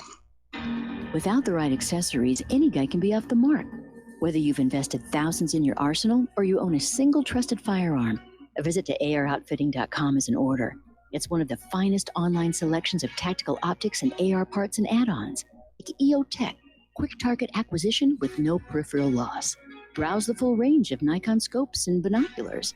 AROutfitting.com can illuminate your world with Streamlight gun-mounted lights from keychain to large handhelds, up to 1,100 lumens.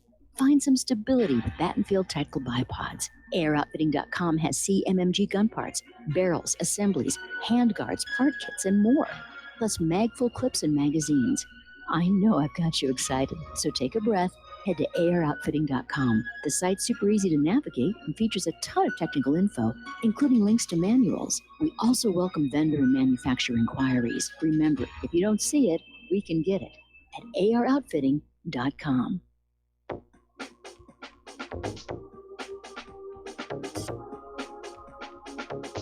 What Really Happened with your host, Mike Rivero. Visit us online at whatreallyhappened.com. Here is your host, Michael Rivero. And aloha, America. Welcome back to our show here. And before we went on the commercial break, I was talking about this story that was posted in the Army Times. It's titled, "A New Push to Recruit and Retain the Best Candidates for the Infantry."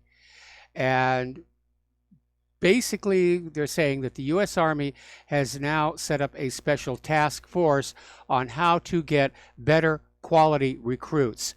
And the reason for that is that simply to keep the numbers up, to keep people coming on in, putting on the uniform, the U.S. Army, and in fact, all of the services, over the last decade have been lowering the requirements. They lowered the weight requirement. They're allowing people in with past history of criminal activity and drugs.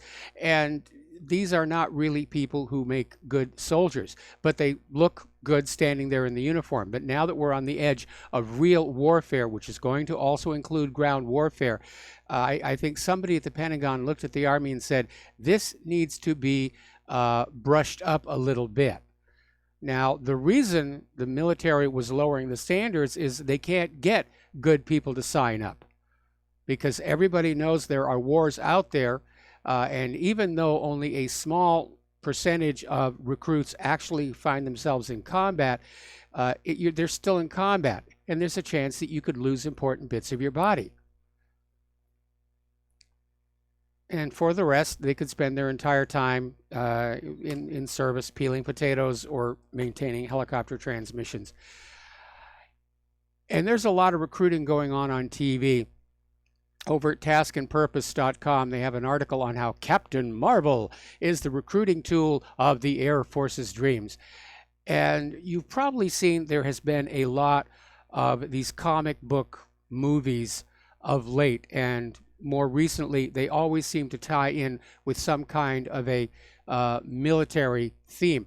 And the image that's being sold is that if you go into the military, you will come out as a superhero.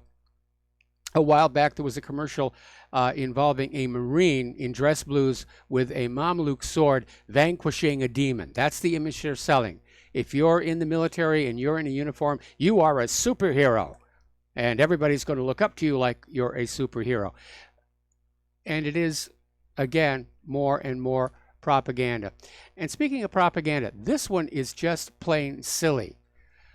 There's now this professor, Susan Landau. She's a professor at Tufts University, and she wrote an essay basically saying the Russians are trying to infiltrate the Boy Scouts to indoctrinate them.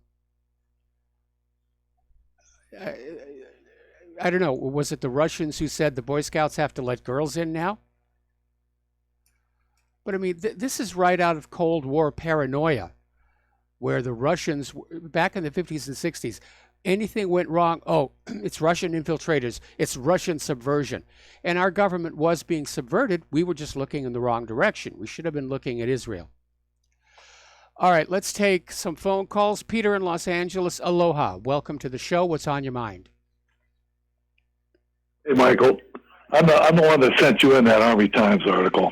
Okay, good. And it caught my eye this morning because, you know, I spent a whole lot of time as an infantryman and a ranger and all that stuff. And the U.S. Army has had a problem going back actually to World War II, when there are four mental categories. You take an Armed Forces qualification test when you go in. It's an IQ test. Historically, if you're a low scorer, you end up in the infantry.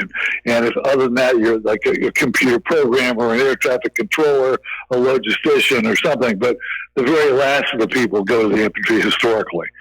And that was true back in World War II, when the best people, you know, were in the technical services. The Army Air Corps was part of the Army, and, you know, they got all the good technicians and all that kind of stuff. And our infantry performance suffered. It suffered in Vietnam, too, where it was clearly the lowest of the low went into the infantry. And we've been trying to clean that up. But if you look at the marketing that's done, like, what a great place, what a great place. It's for one thing, and as you've pointed out a million times, it's an economic draft because people are going in to get jobs. What do you do as a job in the infantry if you get out of the infantry? So people don't want to do that. They don't want to be in harm's way. And it's a real problem in the United States, short of a draft, to attract people in, to actually go out and hook and jab with bad guys. Yeah, so, I think so. But the difference between World War II and World War III is that all of the countries are much more reliant on standoff weaponry, and I'm sure the recruiters are going to be using that, saying, you're not actually going to engage with the enemy up close and personal. Excuse me just a second. Pardon me. I seem to have picked up a little bit of, I picked up a little bit of a cold. They're going to tell these young recruits, you're going to be basically standing off and flying drones and missiles to get the enemy. Of course, what they don't tell you is there are drones and missiles headed right back at you. And even infantry has gotten pretty technical. I mean, even a squad leader will have he has like a handheld drone. I mean, that capability is down to the squad level. Like an E5 sergeant has that now. Yes. But the essence of it, Mike, in a war like in Syria, you know, in the end, you have to be able to close with the enemy. You have to have people who are willing and able to jump over a wall and strangle somebody to death. That's what the Israelis don't have, and that's why they can't handle Hezbollah. You know, and they could never have taken Iwo Jima or anything like that because that requires getting close. And in the end, against that type of enemy, you're going to, in the end, war is pretty base. Yes. You know, you can do all you want, all the bombing, but you've got to stick a knife into somebody at some point. So it's, you know, but anyway, we've historically had the lowest of our category people that have been in the infantry, and it's got to change. The Germans, by the way, always had the best, and it showed. Well, you certainly wanted your unit commanders to have a high IQ because they were going to be more likely to spot trouble coming up from the front, as opposed to some dullard who's just sort of daydreaming away.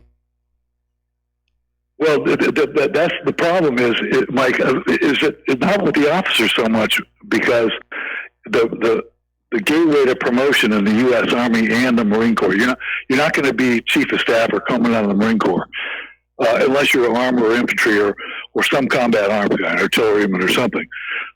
So people get into the infantry because the West Pointers, everybody wants to branch infantry, right? And you're not going to get anywhere in the Marine Corps by being a freshwater specialist or something, you know? Yes. So the officers are pretty motivated to get into the combat arms. It's the enlisted men who can join under contract and can pick their MOSs. And nobody in their right mind wants to be in the infantry. And I can understand it. I mean, I hate sleeping outside. To this day, I can't stand camping and sleeping in a ditch rolled up in a poncho and having somebody shoot at you. It's ridiculous. It is. But you know, but that's the problem, Mike. That's the problem. Can I make one more point? Well, you had Mark called in and made some great points, and Leila called in about Britain. The reason why, you know, when we went into Libya, I don't know if you knew this, the French did a lot of the heavy lifting when we went to Libya. Even though the United States flew something like 20,000 sorties, the French did even more. It was because the French APAC basically got them in. Macron and all these guys, got them in. Britain, you know what's going on with Corbyn and everything else. They're absolutely run by their Israeli fifth column. Even the Russians have to put up with it. Putin is constrained by his media and his dark government, his dark government, which is heavily Israeli oriented, it's heavily Jewish, and so this is from all over. The French, the British, the Germans, Russia, they're everywhere, Mike. And of course, we know that they're here. Hell, we can't even criticize them here. So. Yep. It's a bad situation, and I think it's going to end very badly for the entire human race. And then everybody's going to look back and say, how could we have been this stupid? Those who are still alive, of course. Okay, anything else, Peter? No, that's it. Thanks, Mike. Thanks very much. All right, thanks an awful lot. We're going to let you go and switch over to Jim in Chicago. Aloha, Jim. Welcome to the show. What's on your mind? Hello, Michael. Have you talked about the ecological disaster in North Carolina due to the flooding of hog farms, chicken farms, and coal field mines? We talked about it back when the storm was first approaching the coastline. And it's not just the farms and everything. It's waste dumps, chemical processing plants. So far, we have not heard anything bad coming out of those nuclear reactors. But yeah, it's a major storm. It is a disaster, a natural disaster. And bad things follow natural disasters. Yeah, I was reading this morning where they're concerned about, different diseases, including cholera, and I was really shocked to hear that. Yeah, it's a real possibility. I'm not familiar with how the water systems are being run in the Carolinas, but yeah, if that contaminated farm water gets into the freshwater source and can't be taken out by processing, yeah, we could be looking at cholera there in the Carolinas. Right. And a final thing, did you read where the Germans are pulling Volkswagen out of Iran? No, the only thing I read is that next year they're going to stop making the updated Beetle. Yeah, because I read that this morning where the Germans said we're not going to be dealing with Iran anymore. Okay. Yeah. So you might want to look into that. All right, I will, definitely. Okay, then. Thank you very much. All right, thank you. We're going to let you go. Get on back to the news.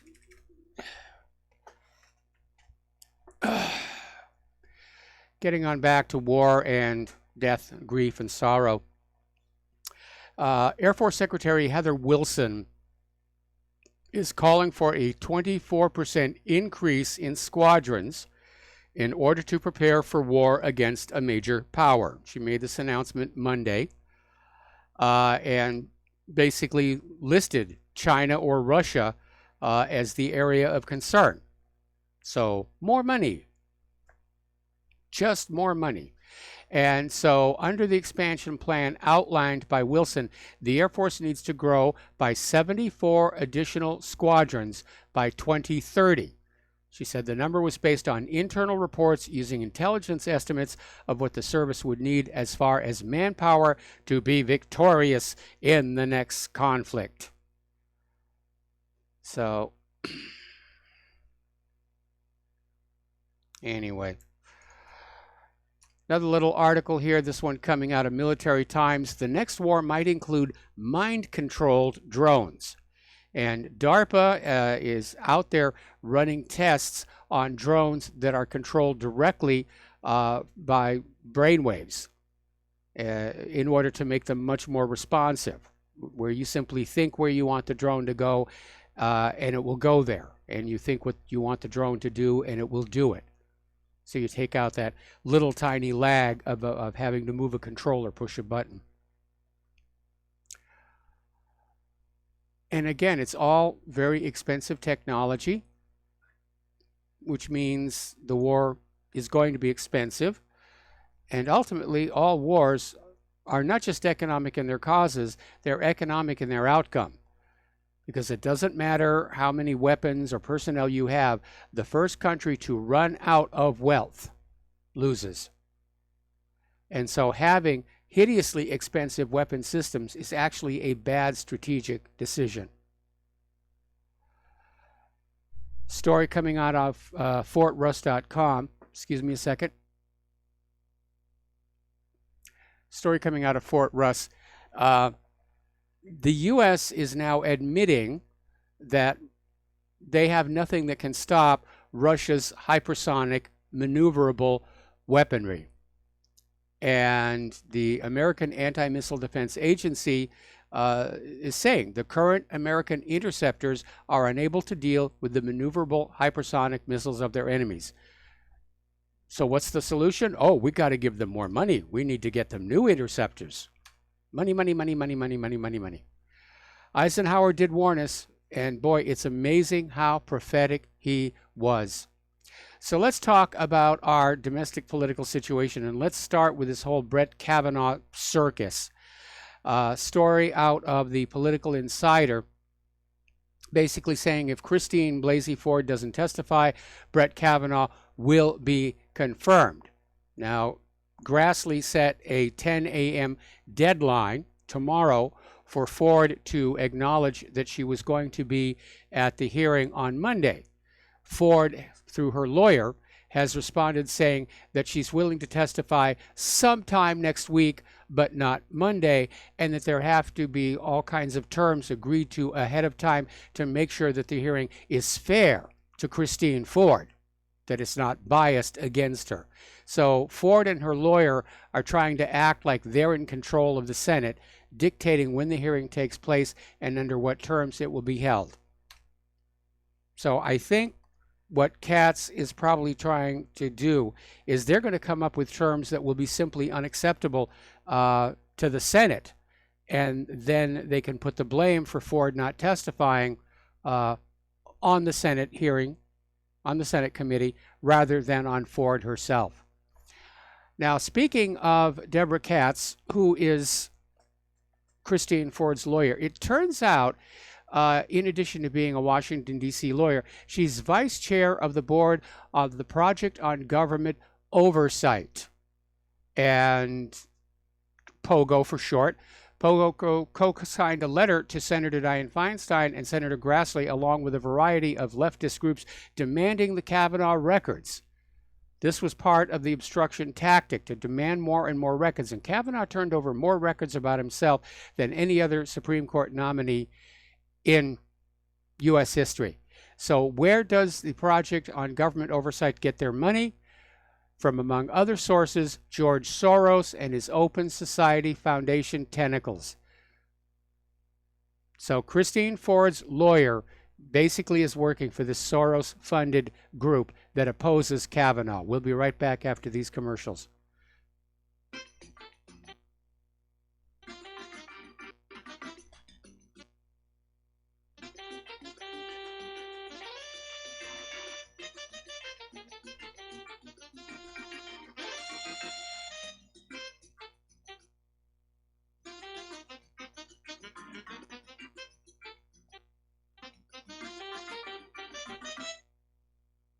Corporate media dominates the American opinion.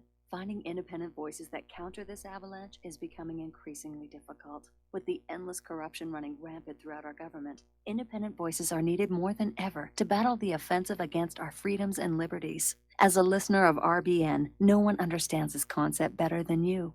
Now it's up to you to do your part. The time has come for you to take action and begin broadcasting the truth to hundreds or thousands of people every month. Sound impossible? Quite the contrary. With pointed slogans from LibertyStickers.com, you can reach countless sleeping Americans unaware that they live in a real-life wonderland. LibertyStickers.com has a huge inventory of political bumper stickers and messages that reflect the truth about our government, our politicians, and the future of America. With so many in stock, there's one perfect for you. Visit us today at LibertyStickers.com. Again, that's LibertyStickers.com.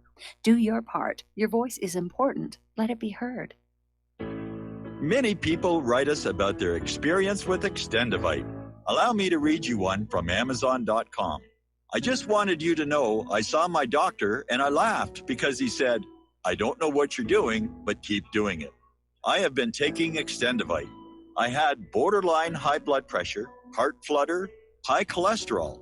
I changed my diet and included Extendivite with an amazing turnaround for the better. A few months later, I had a doctor's appointment and took a stress test. I passed. No heart flutter, blood pressure was perfect. My doctor even took me off my medicine. I thank you truly from the bottom of my heart. This stuff works, and I'm so grateful for Extendivite. Thank you, Justin G. Tell us your story. Get Extendivite today. Call 1-877-928-8822 or visit heartdrop.com. Extend your life with Extendivite.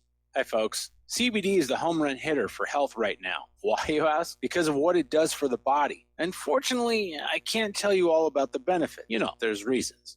Do your due diligence and log on to ancientlifeoil.com. That's ancientlifeoil.com. Ancient Life Oil uses organic ingredients and is blended in coconut oil for some of the best benefits. Legal in 50 states and non-psychoactive. Log on to ancientlifeoil.com. That's ancientlifeoil.com.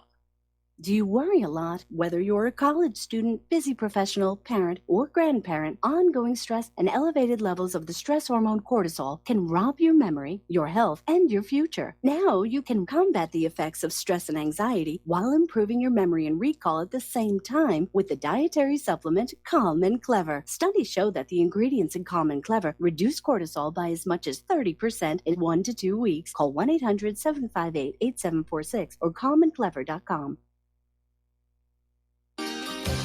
When all this twisted steel was swept away, did these remaining holes reveal what's really happened? And aloha, America. Welcome back to our show. We're talking about domestic politics. We're talking about this circus around Brett Kavanaugh. And apparently, this Representative John Garamendi, a Democrat, of course, from California, got on CNN and said that if Kavanaugh were confirmed without hearing from Christine Ford, that the Democrats should just rise up and make certain that their voice is clear and express their anger. Now, of course, Ford is now saying that she's going to testify, not on Monday. And by the way, the Kavanaugh vote has been delayed. It was supposed to take place today. The GOP caved into the Democrats one more time, and it's scheduled for next week. But at this point, it's very obvious the Democratic strategy is to just delay, pay a bunch of protesters, delay some more, try and dig up more allegations against Brett Kavanaugh. They are desperate to not let this man be confirmed. And they're clearly working outside the constitutional process to do so. And again, the Democrats are out there saying that, you know, we've got to give Christine Ford the benefit of the doubt.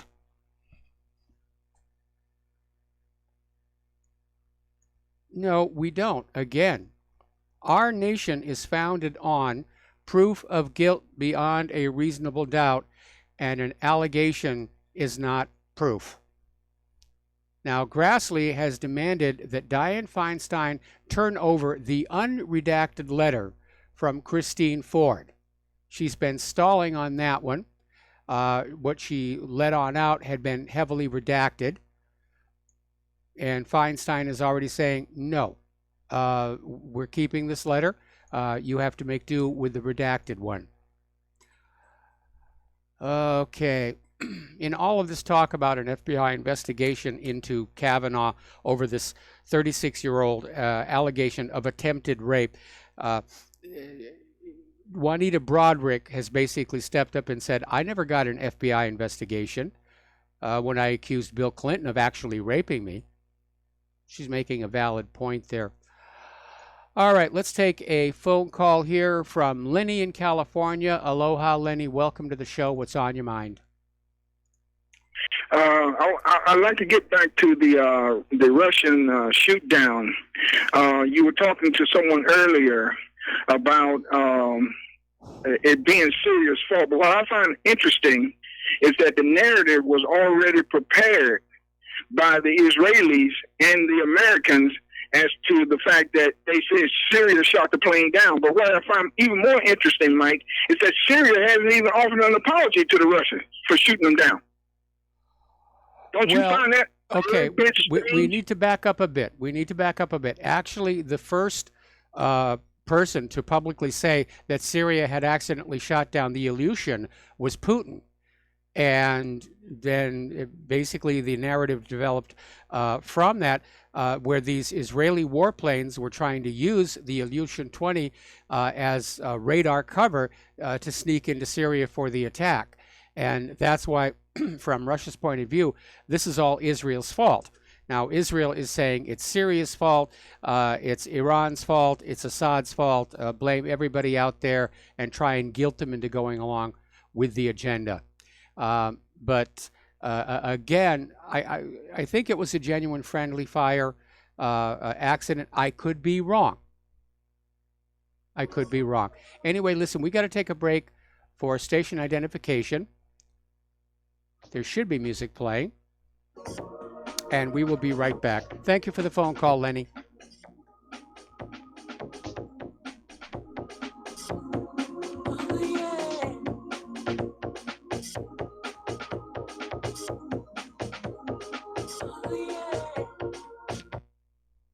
Corporate media dominates the American opinion. Finding independent voices that counter this avalanche is becoming increasingly difficult. With the endless corruption running rampant throughout our government, independent voices are needed more than ever to battle the offensive against our freedoms and liberties. As a listener of RBN, no one understands this concept better than you. Now it's up to you to do your part. The time has come for you to take action and begin broadcasting the truth to hundreds or thousands of people every month. Sound impossible? Quite the contrary. With pointed slogans from LibertyStickers.com, you can reach countless sleeping Americans unaware that they live in a real-life wonderland. LibertyStickers.com has a huge inventory of political bumper stickers and messages that reflect the truth about our government, our politicians, and the future of America. With so many in stock, there's one perfect for you. Visit us today at libertystickers.com. Again, that's libertystickers.com. Do your part. Your voice is important. Let it be heard. You're listening to the Republic Broadcasting Network, because you can handle the truth.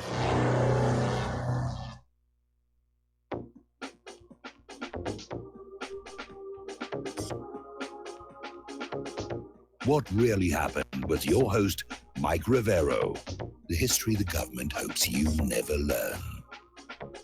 Here is your host, Michael Rivero. And aloha, America. Welcome back to our show, hour number 3. The phone lines are still open here, 800-313-9443. And we're talking about the Brett Kavanaugh confirmation. We're talking about Christine Ford. And we've been talking over the last few days about how she is well motivated to go after Brett Kavanaugh. First of all, Brett Kavanaugh's mother, also a judge, ruled against Christine Ford's parents in a foreclosure action. So there is probably some residual resentment there. Christine Ford herself is incredibly liberal. She was a fundraiser for Hillary Clinton. And now we're finding out that she was also working in the abortion pill industry. And she's tied to this abortion pill pharmaceutical company called Corcept Therapeutics. And they manufacture and market an abortion pill drug called mifepristone. In fact, I understand it's the only product they actually do make here. But Christine Ford is a co-author of at least 8 published scientific papers produced by the pharmaceutical giant to promote its pills. So now we have the issue of abortion industry profits as a motive for Christine Ford to have concocted this story. All right. Now, somebody noticed earlier that Christine Ford's high school yearbooks have been taken down from the internet. You know, in the age of the internet, everybody's yearbooks are up there. My yearbook is up there.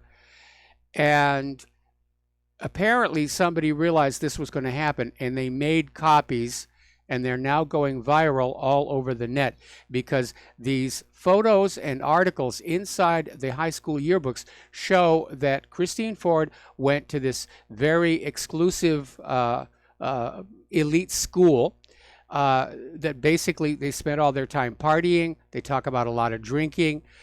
Some of the photos of Christine are a little, shall we say, risque for high schoolers. But apparently she was a wild child and a party girl, and they don't want you to know that as well. Anyway, moving on from that, Sarah Carter is out there saying that the Department of Justice and the Federal Bureau of Investigation are colluding to defy the Trump declassification order.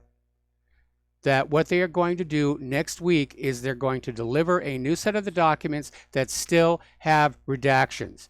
The earlier report that the FBI and Department of Justice were going to negotiate with Trump over the redactions, apparently that didn't work out. Trump said, give it to us unredacted, period. His executive order specifically said without redaction. All of the Russia investigation texts and FBI and Department of Justice are saying, well, who do you think you are, the President of the United States? We're not going to reveal our secrets to you. And Trump needs to start firing all these people right now. Sometimes I wish that Donald Trump would wake up one morning and say, gee, I really am the president, and start acting like one. He's coming across as a very weak leader. He's certainly good at self-promotion. There's a lot of video out there, where he's out there talking and, giving out medals and down in South Carolina looking at the flood and everything. But he's not leading the government. He's being led by the government, and that is a serious situation.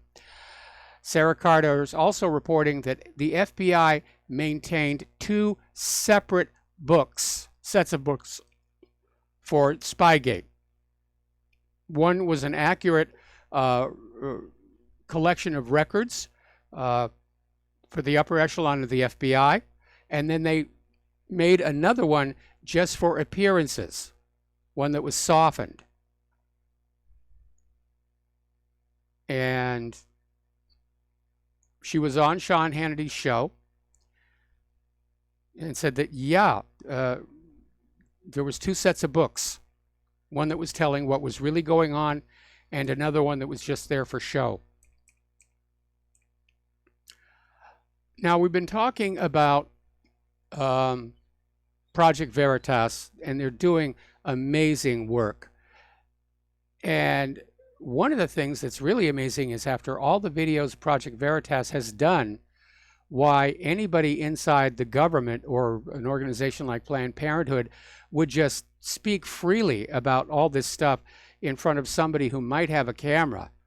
You'd think people like that would start shutting up, but looking at the videos, ignoring what's being said, there's a lot of arrogance on display from these officials, if you will. So, as we mentioned earlier in the show, this communist who was saying he couldn't be fired has been fired. But now the Department of Justice says they will investigate the second Veritas video that exposed some shenanigans in Health and Human Services about slowing things down. And so there's going to be an investigation. Of course, it may be no more real investigation than they did of Hillary Clinton. Excuse me a second. The Justice Department is also asking their Inspector General to investigate the DEA over possible leaks that led to massacres in Mexico.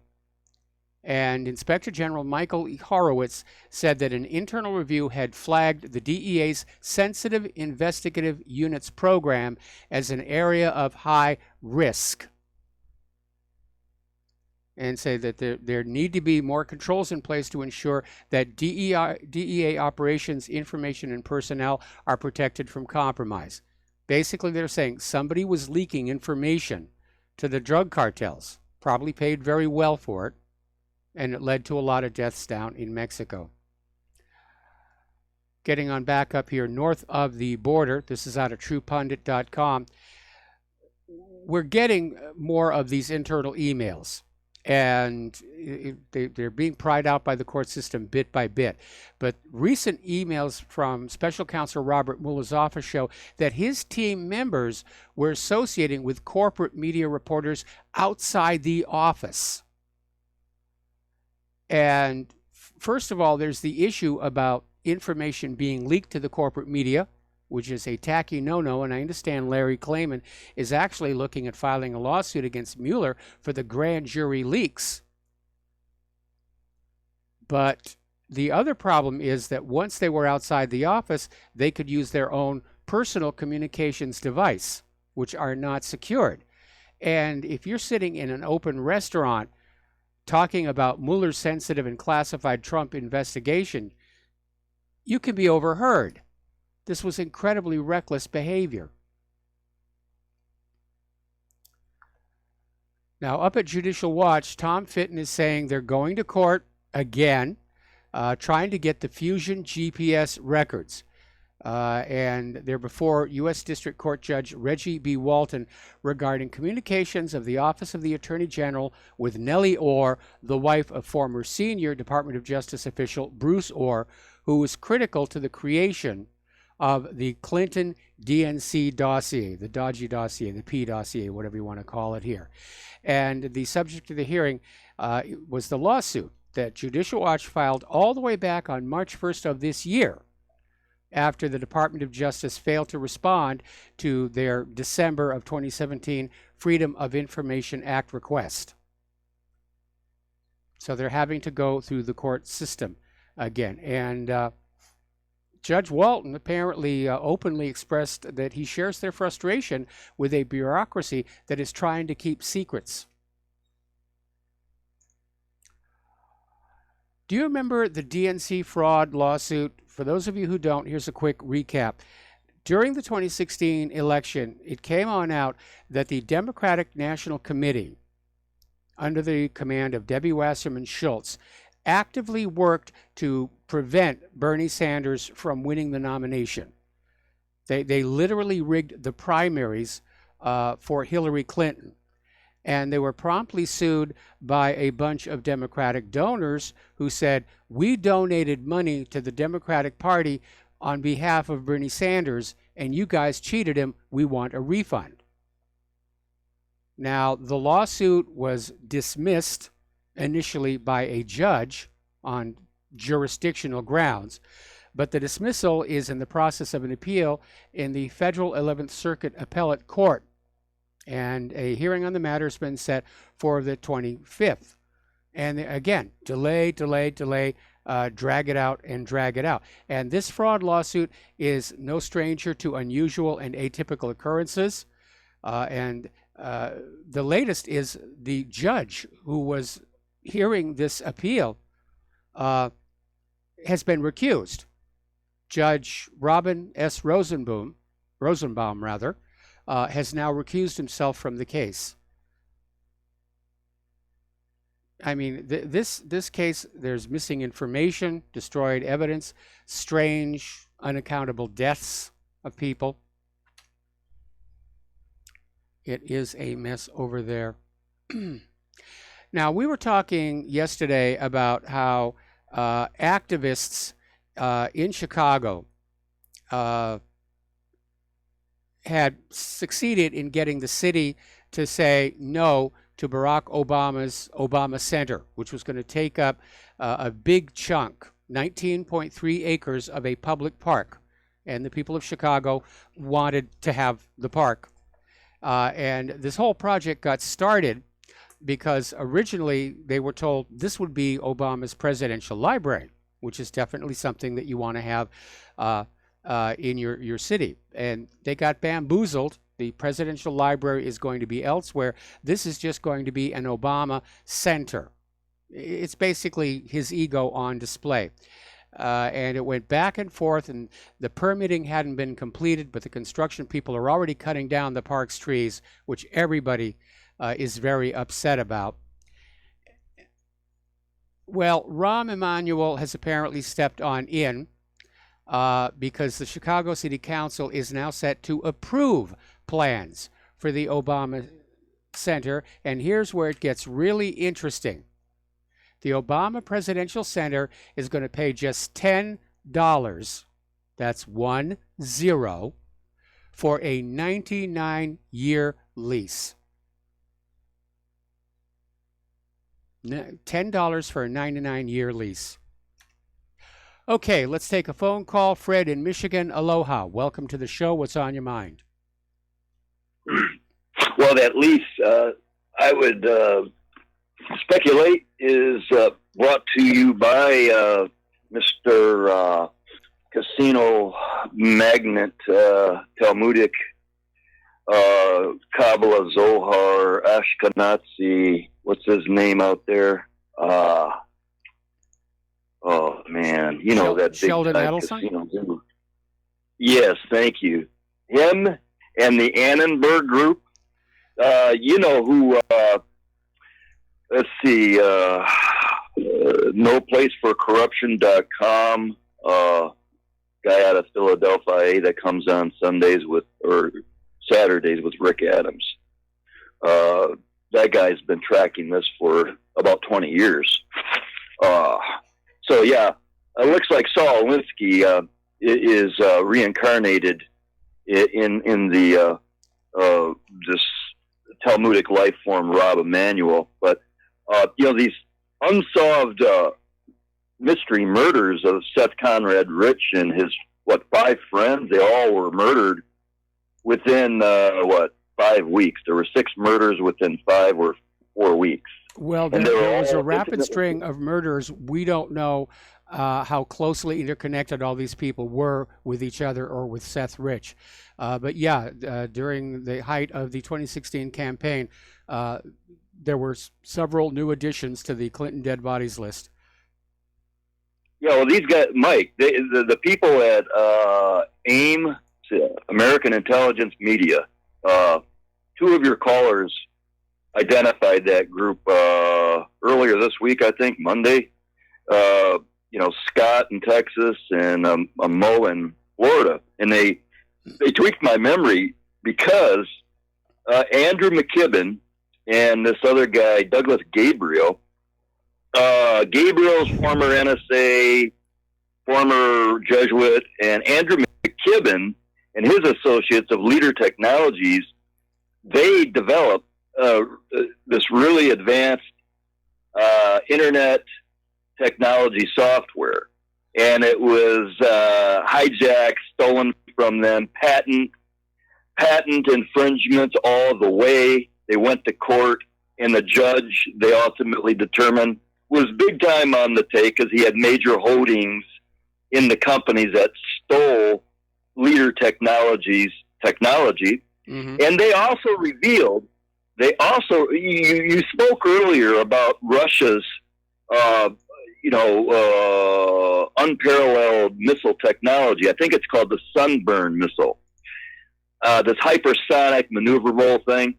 Well, guess what? Andrew McKibben, Douglas Gabriel, and their associates tracked the evolution of that missile technology to Raytheon, which just happened along with Microsoft, and Intel, and about 4 other companies.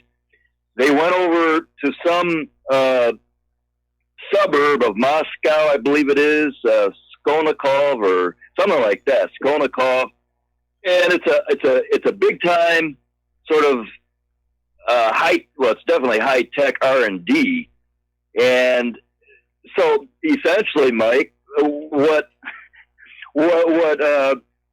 Michael Herzog with Brendan O'Connell has elucidated is the fact that, and man, there's the Times of Israel. Okay, Fred. O'Connell pulled up. Fred, can you get to the point? You're kind of meandering all over the place here. What are you trying to say? What I'm getting to, bro, is this, man. We're being told the Russians are our enemy. Well, the Bolshevik communist Jews, according to Haaretz, Jerusalem Post, Israel Times, et al., they're the same ones that run communist China. They run the Politburo. There's photographs, etc. And in all these articles, Mike, I wish you would interview Brendan O'Connell sometime, because he's got it all memorized, man. There's just like 500 articles since like 2007, mostly in Israeli or other highly credentialed sources documenting that the Israeli government is in bed with communist Bolshevik Russia and China, with the aid and abetting of U.S. Congress, obviously, via AIPAC and all the rest of these Talmudic Jew organizations, man. Okay, first of all, I'm troubled by your keep using the word Talmudic Jew and so forth and so on. If you want to talk about Israelis, and there's obviously no secret to the fact that Israel interacts with all kinds of countries all around the world, but the degree of cooperation, saying that they're in bed with these other governments, that I think is an unsupported statement here, especially because ever since what happened with the Aleutian 20, relations between Israel and Russia have definitely become very, very strained. It's a very dynamic situation. Anyway, Fred, thank you for the phone call. We're coming up in a commercial break, and I'm going to have to let you go. So we have another caller waiting on the line, but I'm going to leave him till after the commercial break here. Meanwhile, over in Russia today, they're reporting China denies meddling in the U.S. midterm elections, which they came out in response to Donald Trump's tweet accusing China of meddling in U.S. elections. First it was Russia, then it's China. Trump has fallen into the same bad habit of blaming others for the failings of our own government. He had a chance to fix our election system so it could not be tampered with, and he dropped the ball. We'll be right back after these words from our sponsors.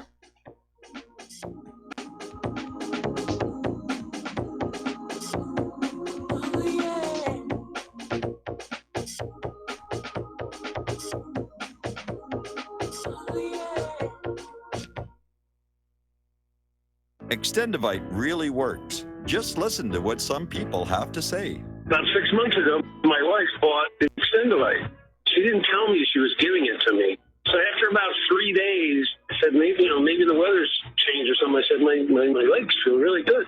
And she goes, well, I've been giving you this stuff, and it was the Extendivite. And you know that I'm about 75% better. I can actually climb stairs now, and I can get up out of chairs. I can even get down and, I have to work under a table or a computer table and work on a computer. I can actually get back up off the floor. You know what? It's an amazing product. I didn't think anything short of having surgery was going to help. Extendivite is only $69.95 for a 2-month supply of either capsules or liquid. Call now. That's 1-877-928-8822 or visit heartdrop.com. Extend your life with Extendovite. Folks, we're living in a world the likes of which we've never perceived any clearer than we do now. The plan for global governance has been in the works for generations and would have likely been achieved by now, but for the fact that the globalists left open their Achilles heel. With all their tools, Federal Reserve System, fiat currency, no child left behind, and then Common Core education introduced to our schools to dumb us down, vaccines, pharmaceuticals to lobotomize us, GMO foods, insertion of compromised or bought and paid for politicians, judges, mainstream media propaganda, all pieced together like a puzzle designed to ultimately bring the world under submission. But with all their strategy, they forgot one thing: knowledge. And knowledge is power. With knowledge, their bombardment is nullified. Folks, with that, as brilliant and knowledgeable as you've become, among the wisest audience of any radio audience in the world, and you are, I want you to take a moment to reflect and ask yourself, how much of that knowledge did I obtain from Republic Broadcasting Network? How high has my consciousness been raised since I've been a listener? How fast am I now able to discriminate truth from fake news by being a Republic Broadcasting listener? How clear am I now able to see the world since I've been listening to RBN? Ask yourselves those questions, folks. Then ask yourself, what is that knowledge worth to me? Like my morning coffee, how would I survive without it? A voice of truth in a sea of lies. Do we not all need to make sure it survives? Like public broadcasting, we are now finding we can only survive with listener support. Censorship, advertisers being attacked, truth itself being attacked. It's the only way through this. We at Republic Broadcasting humbly ask you to become a supporter. Look at your budget and make a determination of what Republic Broadcasting is worth to you and what you can afford on a monthly basis. Go to republicbroadcasting.org and pledge $20, $30, $40, $50, if possible, $100 a month or more if it's affordable. Click the donate button and become a regular monthly donor. Assure both us and yourself that Republic Broadcasting truth will continue to flow like that morning coffee. The network thanks you. We the people, in order to form a more perfect union, establish justice, ensure domestic tranquility,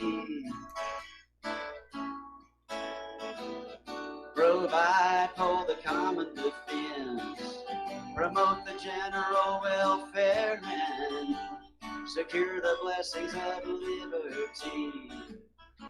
And aloha, America. Welcome back to our show here. And yes, we're standing here once again with our collection plate held out to you because we need your help. If we're going to go on doing what we're doing, we do need your assistance. The entire independent media is under attack right now, and that includes going after advertisers or any other funding sources. And for those of you who have donated, you have my thanks. And that of the network. And for those of you who haven't donated yet, well, we need you to step up here. And again, any amount will help. There's no such thing as too small of a donation. So the postal address to send a check, money order, or if you prefer anonymity cash, is Republic Broadcasting Network, 2251 Double Creek Drive, number 302, Round Rock, Texas, 78664. The phone number where you can make a credit card or debit card donation or pledge to be a recurring subscriber is 800-724-2719, extension 1 during business hours, and remember it's Central Standard Time, or extension 3 at all other hours. So the network thanks you.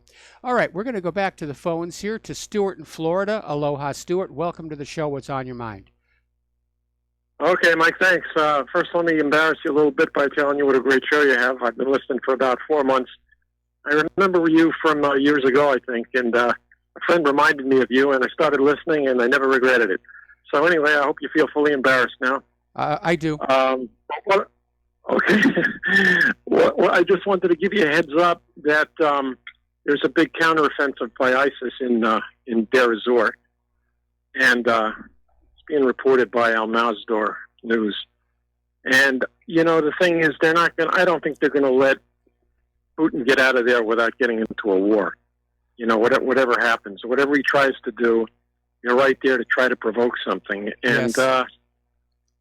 You know, personally, I think after this latest outrageous Israeli attack, where they were deliberately, you know, hiding and deceiving, you know, the Syrian air defense, they should have went in there and bombed an airfield, you know, and make sure those planes don't take off anymore. I mean, there has to be some consequence. It's just, you know, Putin keeps drawing red lines, and they get violated, and he does nothing. And it's like, you know, I understand he's bending over backwards, but pretty soon his back is going to break. And I just think he's got to, you know. I don't think there's any way to avoid it. Putin does not want to let the situation escalate.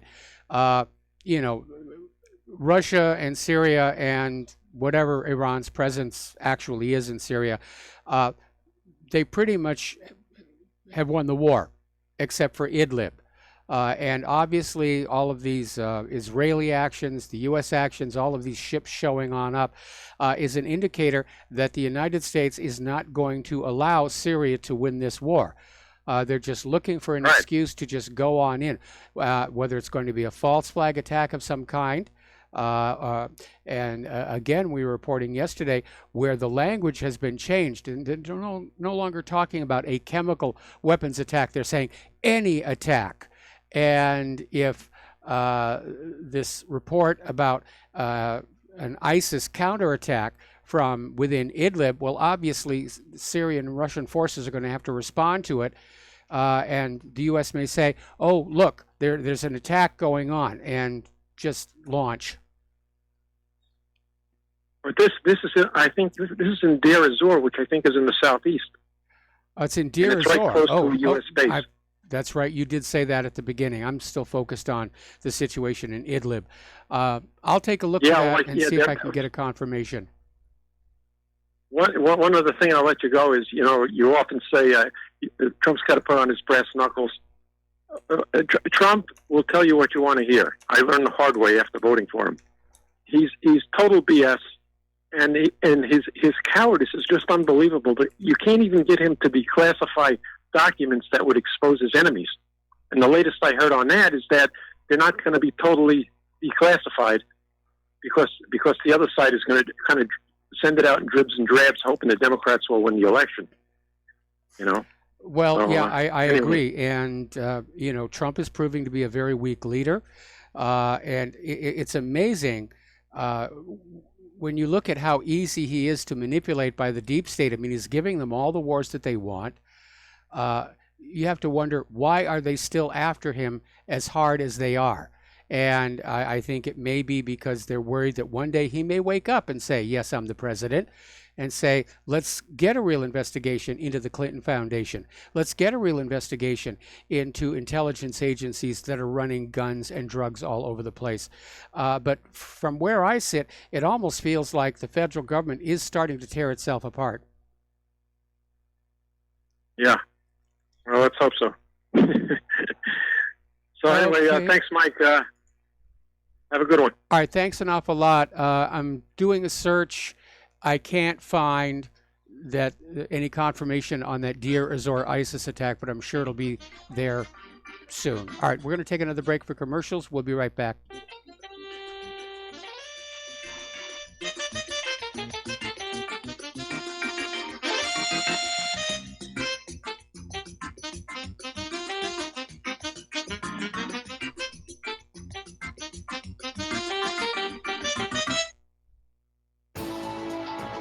You are tuned in to the Republic Broadcasting Network. Visit our website by going to republicbroadcasting.org.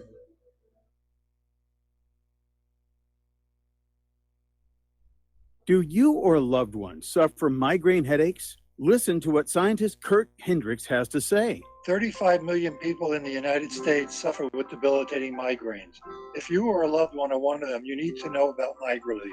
Hi, I'm Kurt Hendricks, the scientist that formulated and patented the MigraLief migraine formula. MigraLief is a non-prescription dietary supplement recommended by neurologists, pharmacists, and pediatricians to address nutritional deficiencies in both adults and children over 2 with migraines. Try MigraLief for 3 months and see the powerful difference it can make in your life, or get your money back, no questions asked. Go to MIG911.com or call 800-MIG-7354. You can change your life today. So if you suffer from migraines, don't wait. Call 800-MIG-7354. That's 800-MIG-7354 or visit MIG911.com.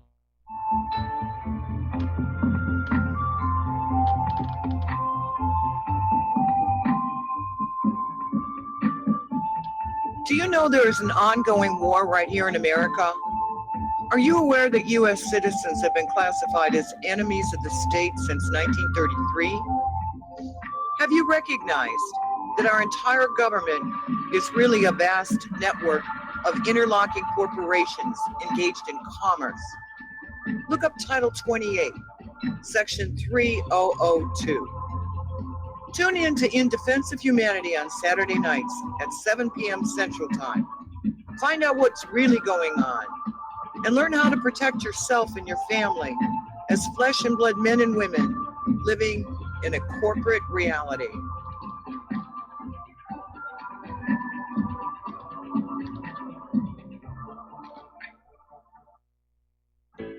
Many people write us about their experience with Extendivite. Allow me to read you some from Amazon.com. It really does work like the review says it does. I cannot believe that after the first few days, I didn't feel as sluggish or clogged up. It has had a profound impact on my physical, emotional well-being. I'm skeptical as most people about products and their claims, and I never write reviews, but this is a wonderful product and I recommend it to everyone. Great product. It has brought my blood pressure from the mid-150s over the 80s to the mid-130s over mid-80s, along with diet and exercise in just the past couple of months. Excellent. Thank you, David. Tell us your story. Get Extendivite today. Call 1-877-928-8822 or visit heartdrop.com. Extend your life with Extendivite.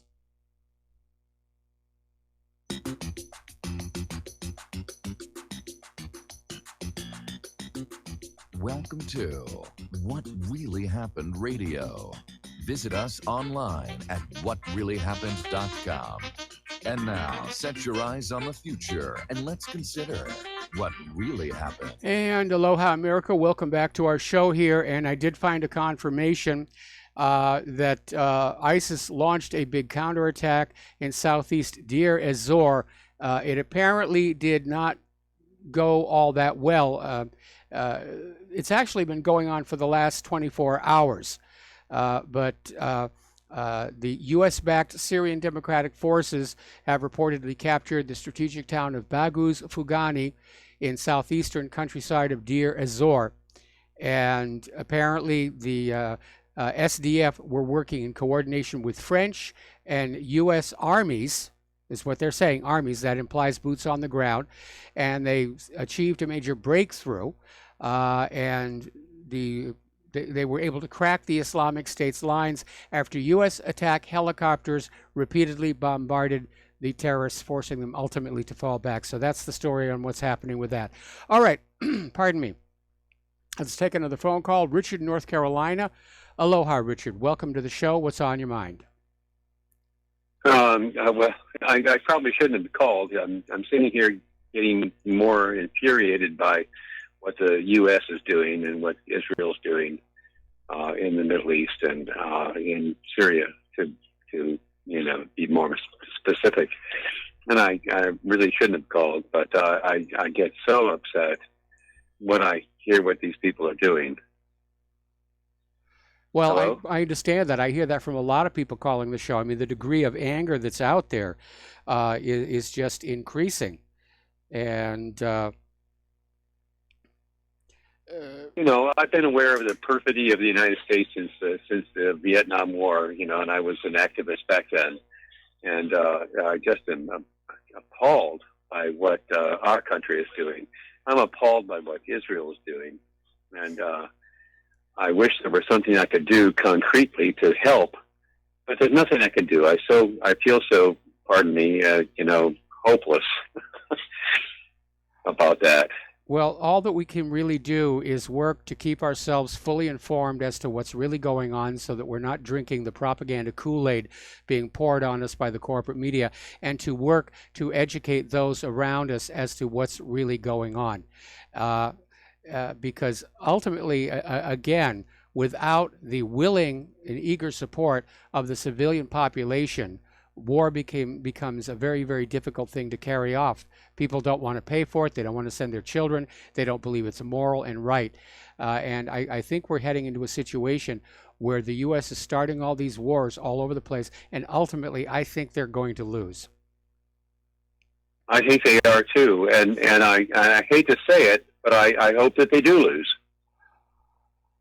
Well, Sorry. I'm not sure I want to go through that, but I'm just trying to be objective here. I know you are, and I appreciate that. And I really, really appreciate whatreallyhappened.com, and I really appreciate RBN, and I'm so glad you exist because, well, I have to admit that when I listen, I get pissed off about a whole lot of things that are going on. But I got to tell you, I think you're the best information source available. There are a few others like Veterans Today and some other things that are really good too. But I really appreciate being able to listen to you, and that's why I support RBN, and I do as much as I can always to financially support RBN. So keep up the good work, okay? As long as I can. As long as I can. Thank you for the phone call and the kind words, Richard. We're going to switch over to Jim in New York. Aloha, Jim. Welcome to the show. What's on your mind? Oh, hi, Mike. Yeah, I agree with your previous call. It's very depressing. And I also agree with Stewart that they're going to keep pushing Putin and keep pushing him until they get some sort of conflict. But, I was going to call, I initially called about, did you ever see the movie 3 Days of the Condor? Oh, yes. Oh, yes. One of my favorites. The last 5-10 minutes with yes. Robert Redford and Cliff Roberts. Cliff Robertson says, we play games. How to destabilize the regime, how to overthrow. Is there a cheaper way to... And people should see that movie. They told us 40-something years ago that they were going to invade the Middle East. But, I was struck by, what happened to the 1970s type liberals who hated the CIA. Now they love the CIA.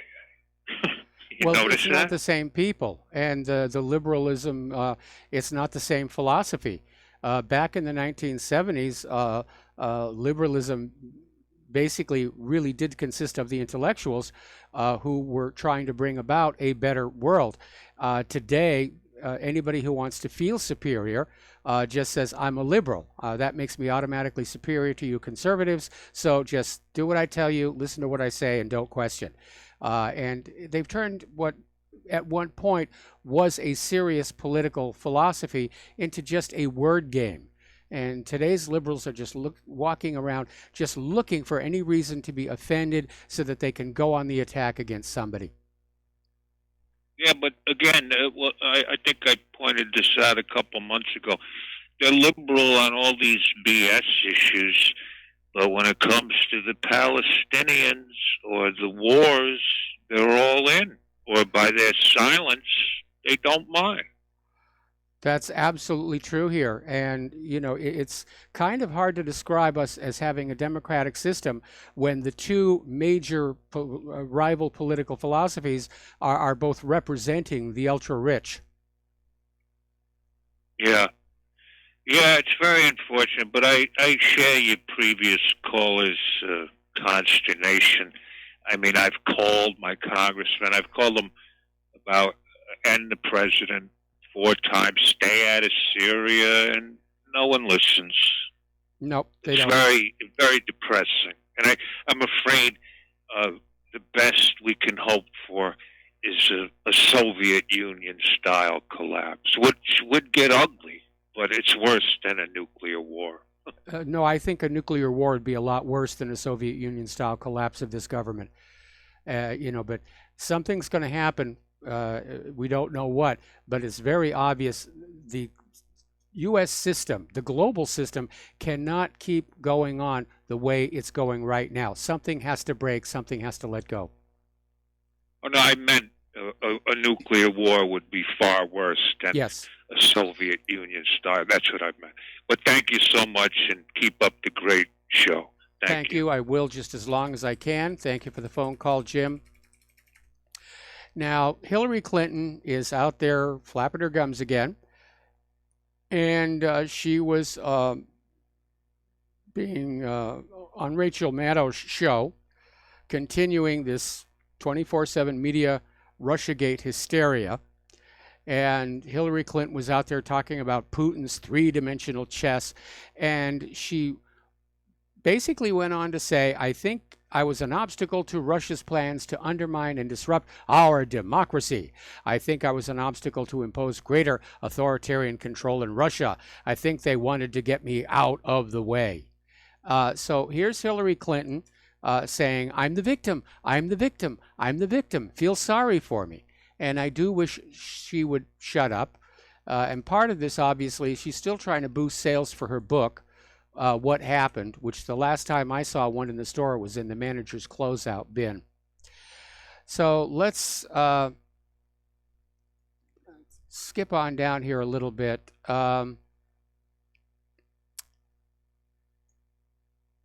This one is kind of weird here. Apparently, George Soros is out there interfering in Romania's internal affairs, trying to basically block a referendum vote on the traditional family. And so Amnesty International, which is one of Soros-funded operations, wants to block this traditional family referendum in Romania, which, if it passes, will define marriage as between a man and a woman. And I'm not even sure why Soros would really care that much about it, but that's where he's doing. This one is weird. Over in Arizona, their state school board is revising their curriculum. And apparently, Superintendent Diane Douglas tapped this individual, Joseph Kazel, to be in charge of Arizona's standards for teaching evolution. The problem is this guy thinks the Earth is just 6,000 years old and insists that dinosaurs were present on Noah's Ark, but only the young ones. The adult ones were too big to fit. And he actually said all of this stuff in an interview with the Phoenix New Times, written by Joseph Flaherty. And so this Bible banger is out there. He's going to be in control of Arizona's proposed new state science standards on evolution, and he's going to stop it from being science, and he's going to basically use the public schools to teach religion, which I thought we were over that fight. I mean, schools are about education. If you want to talk about fairy tales and myths about angels on the head of a pin, that's what the churches are for. And this gentleman is clearly ignorant of or simply refuses to acknowledge the vast amount of hard, scientific, repeatable evidence that the Earth is far older than 6,000 years and the dinosaurs did die out long, long before human beings evolved. So I feel sorry for those Arizona kids. They're going to get their brains all messed up here. Now, do you remember Cody Wilson? This was the guy from Austin, Texas, who developed data files for 3D printed guns, and he was giving them away for free on his website. Then there was an injunction against him, which he fought on First Amendment grounds, saying that plans to make a gun are not the gun. And then there was another injunction hit him. Now, all of a sudden, something very weird is going on, because it's being claimed that he has been charged with sexual assault and that he's now fled to Taiwan. This reeks of setup because apparently this girl set up this account on sugardaddymeat.com, 17-year-old girl, and she wanted to do this. She voluntarily went and signed up on sugardaddymeat.com, and she had sex with a 30-year-old man on August 15th, for which she was paid $500. And they're trying to say that this user named Sanjuro was Cody Wilson. This reeks of a setup or a smear job. And I'm waiting to hear from Cody himself as to what is going on. But it seems like anybody who is a threat to officialdom, the status quo, somehow they get roped into some kind of a sex crime allegation. It's amazing here. Okay. Over at Apple, as you know, they're coming out with iOS 12. And apparently part of the new system is Apple is going to start assigning trust ratings to users of their phones based on phone call and email habits. No idea what they're going to use with it. They're claiming that this will help identify and prevent fraud by sharing the information about how you use your device, including the approximate number of phone calls or emails you send and receive, will be used to compute a device trust score when you attempt a purchase. And the scores are stored on Apple's servers.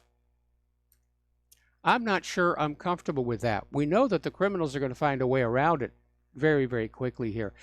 Interestingly enough, though, Apple has announced a new smartwatch that, in addition to tracking heart data, can actually run an EKG, detect atrial fibrillation, promising it will save lives. And apparently one of the largest insurance companies out there, John Hancock, is now saying that all future life insurance will be based on people wearing these health trackers, so that John Hancock knows you are living a healthy lifestyle, that you are doing regular workouts and healthy food purchases. Privacy advocates are out there saying, this is kind of a little out there. We want the old-fashioned life insurance. John Hancock is saying no. That if you want life insurance for them, you have to let your health be monitored continuously by the insurance company. Now, I don't have a problem with auto insurance companies giving you that little plug-in thing that you put into the standard socket underneath the steering wheel to monitor your driving, to basically determine what your rates ought to be, because that's usually only temporary anyway. This is, I think, a little intrusive. And we're just getting into the situation of having no privacy left whatsoever. Now, iPhone owners are saying that now the all-new iPhone XS and XS Max are being launched. All of a sudden, they're seeing battery life seems to have been cut in half in the older models. And we've seen this accusation every time Apple comes out with a new model watch. The older ones will slow down. Their batteries will only hold half the charge in order to incentivize people to get the new hot phone here. Now, Apple is saying that the recently released iOS 12 is responsible for the decline in battery performance because it does so much more when it's running on your iPhone. I'm not sure if I believe that or not. Okay, Barclays customers got hit by an online glitch. They were locked out of their online accounts for hours today. The bank said it's technical problems. The mobile phone app was still working, though. Apparently over in China, they have started using a facial recognition system for students to pay for their meals in the cafeteria. Apparently you have an account already set up, there's money in it, or it's linked to some kind of payment system, and you simply walk by this kiosk, it takes a second, and then you are cleared to go on in and get your meal. All right. We're going to take a break for commercials, back with the last segment of our program after these few words.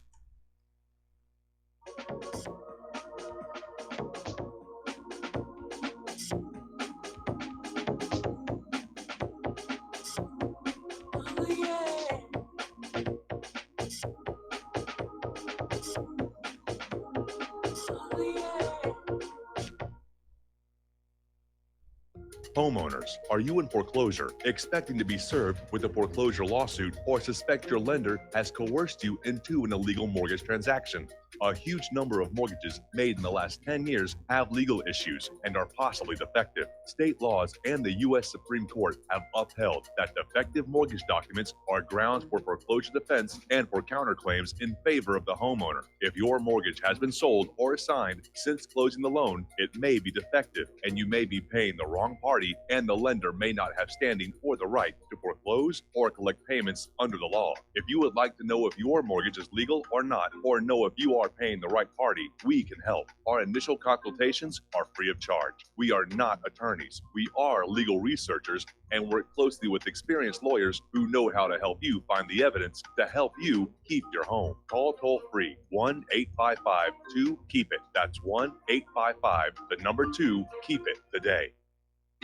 Without the right accessories, any guy can be off the mark. Whether you've invested thousands in your arsenal or you own a single trusted firearm, a visit to AROutfitting.com is in order. It's one of the finest online selections of tactical optics and AR parts and add-ons, like EOTech, quick target acquisition with no peripheral loss. Browse the full range of Nikon scopes and binoculars. AROutfitting.com can illuminate your world with Streamlight gun-mounted lights from keychain to large handhelds up to 1,100 lumens.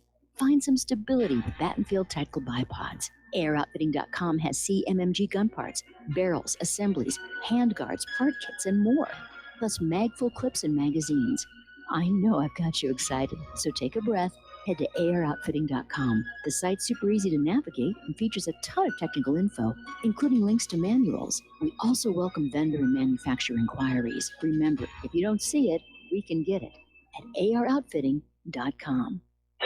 Okay, nurse, let's get this man to the ER stat. Right away, doctor. We see this every day. Heart attack or angina pain due to blocked and clogged arteries. Chelation can remove obstructions or blockages from arteries and help avoid painful and expensive surgery. Now there's Angioprim. It's a liquid oral chelation product that you take with juice. You start to feel the results fast. Angioprim increases blood flow all over the body, and that means more energy and strength to take on the day with less aches and pains. 60 years of research has gone into chelation, and Angioprim is the result. A safe and easy way to unblock your veins and arteries from buildup that slow circulation. Paging Dr. Jones. Please report to the emergency room right away. Log on now for a special radio offer from Angioprim. That's angioprim.com/radio. ANGIOPRIM. Angioprim.com/radio or call 877-882-7221.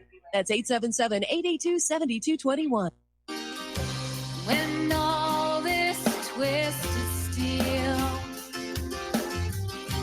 was swept away, did these remaining holes reveal what's really happened? And aloha, America. Welcome back to our show. Last segment of our program today here. We're talking a little bit about computers here. And we have talked for a while about how hackers will use your machine to mine Bitcoins for them. And they go after Bitcoin, Monero, and these other cryptocurrencies. And they're being mined by fraudsters who are using Eternal Blue, which was one of the U.S. National Security Agency hacking tools that was leaked last year. And so this report from the Cyber Threat Alliance says detected cases of illicit cryptocurrency mining have skyrocketed to 459% in 2018 compared to last year. And that surge is linked to the leak of Eternal Blue. It's a tool to exploit vulnerabilities in outdated Microsoft Windows-based systems. So thanks an awful lot, National Security Agency. You really have made us a lot more secure. Over at Government Payment Service Inc., or GovPayNet, it's a place where you can go to make various payments related to government. But apparently it also has a major security weakness, and there are concerns that this site has leaked more than 14 million customer records, including names, addresses, and worse, credit card information. So the way it works is after somebody pays for a bill on the GovPayNet website, they are directed to a confirmation page for each transaction, which includes a unique string of numbers at the end of the URL. But Krebs on Security found out that hackers could simply type in different receipt numbers in the web address and they would be shown other people's bills. Now, if somebody were to automate that process to simply resubmit that URL with different receipt numbers, they could basically mine off all of that information there. Supposedly today was going to be the day that they were going to test this emergency system that lets the president text every U.S. cell phone all at once. Part of the reason is Americans are appalled by this. They're threatening to turn off their phones in protest. They're concerned that he'll start using this system the way he uses Twitter, and we'll be getting all these tweets, these emergency texts on our cell phone from the White House complaining about the Mueller probe, the Department of Justice, the FBI, and so forth and so on. But apparently the major reason they're putting it off, it's going to be on October 3rd, is because FEMA is still dealing with the aftermath of Hurricane Florence, and they just don't want to divert any resources here. Apparently, if you are a subscriber to Verizon, Sprint, AT&T, and the other wireless carriers, this message cannot be blocked. There's no way to block it. Which, in the event of a real emergency, you wouldn't want to block it anyway. But again, I share the concern. Trump could turn this into another platform for shouting out to the American people, and I would not be at all happy about that. Okay, there's the music. Time for me to get on out of here. I got errands to run this afternoon. Please stay tuned for John Stedmiller. I'm sure he's got lots of interesting things to share with you. Take what you learn here, share it with everybody that you know. Please keep reminding everybody that the corporate social media, Twitter, Facebook, YouTube, Google, are heavily censoring and filtering conservative points of view to try and shift the election this November. Please donate to Republic Broadcasting. Please donate to whatreallyhappened.com. We really need your help. We'll be back tomorrow. Aloha, America.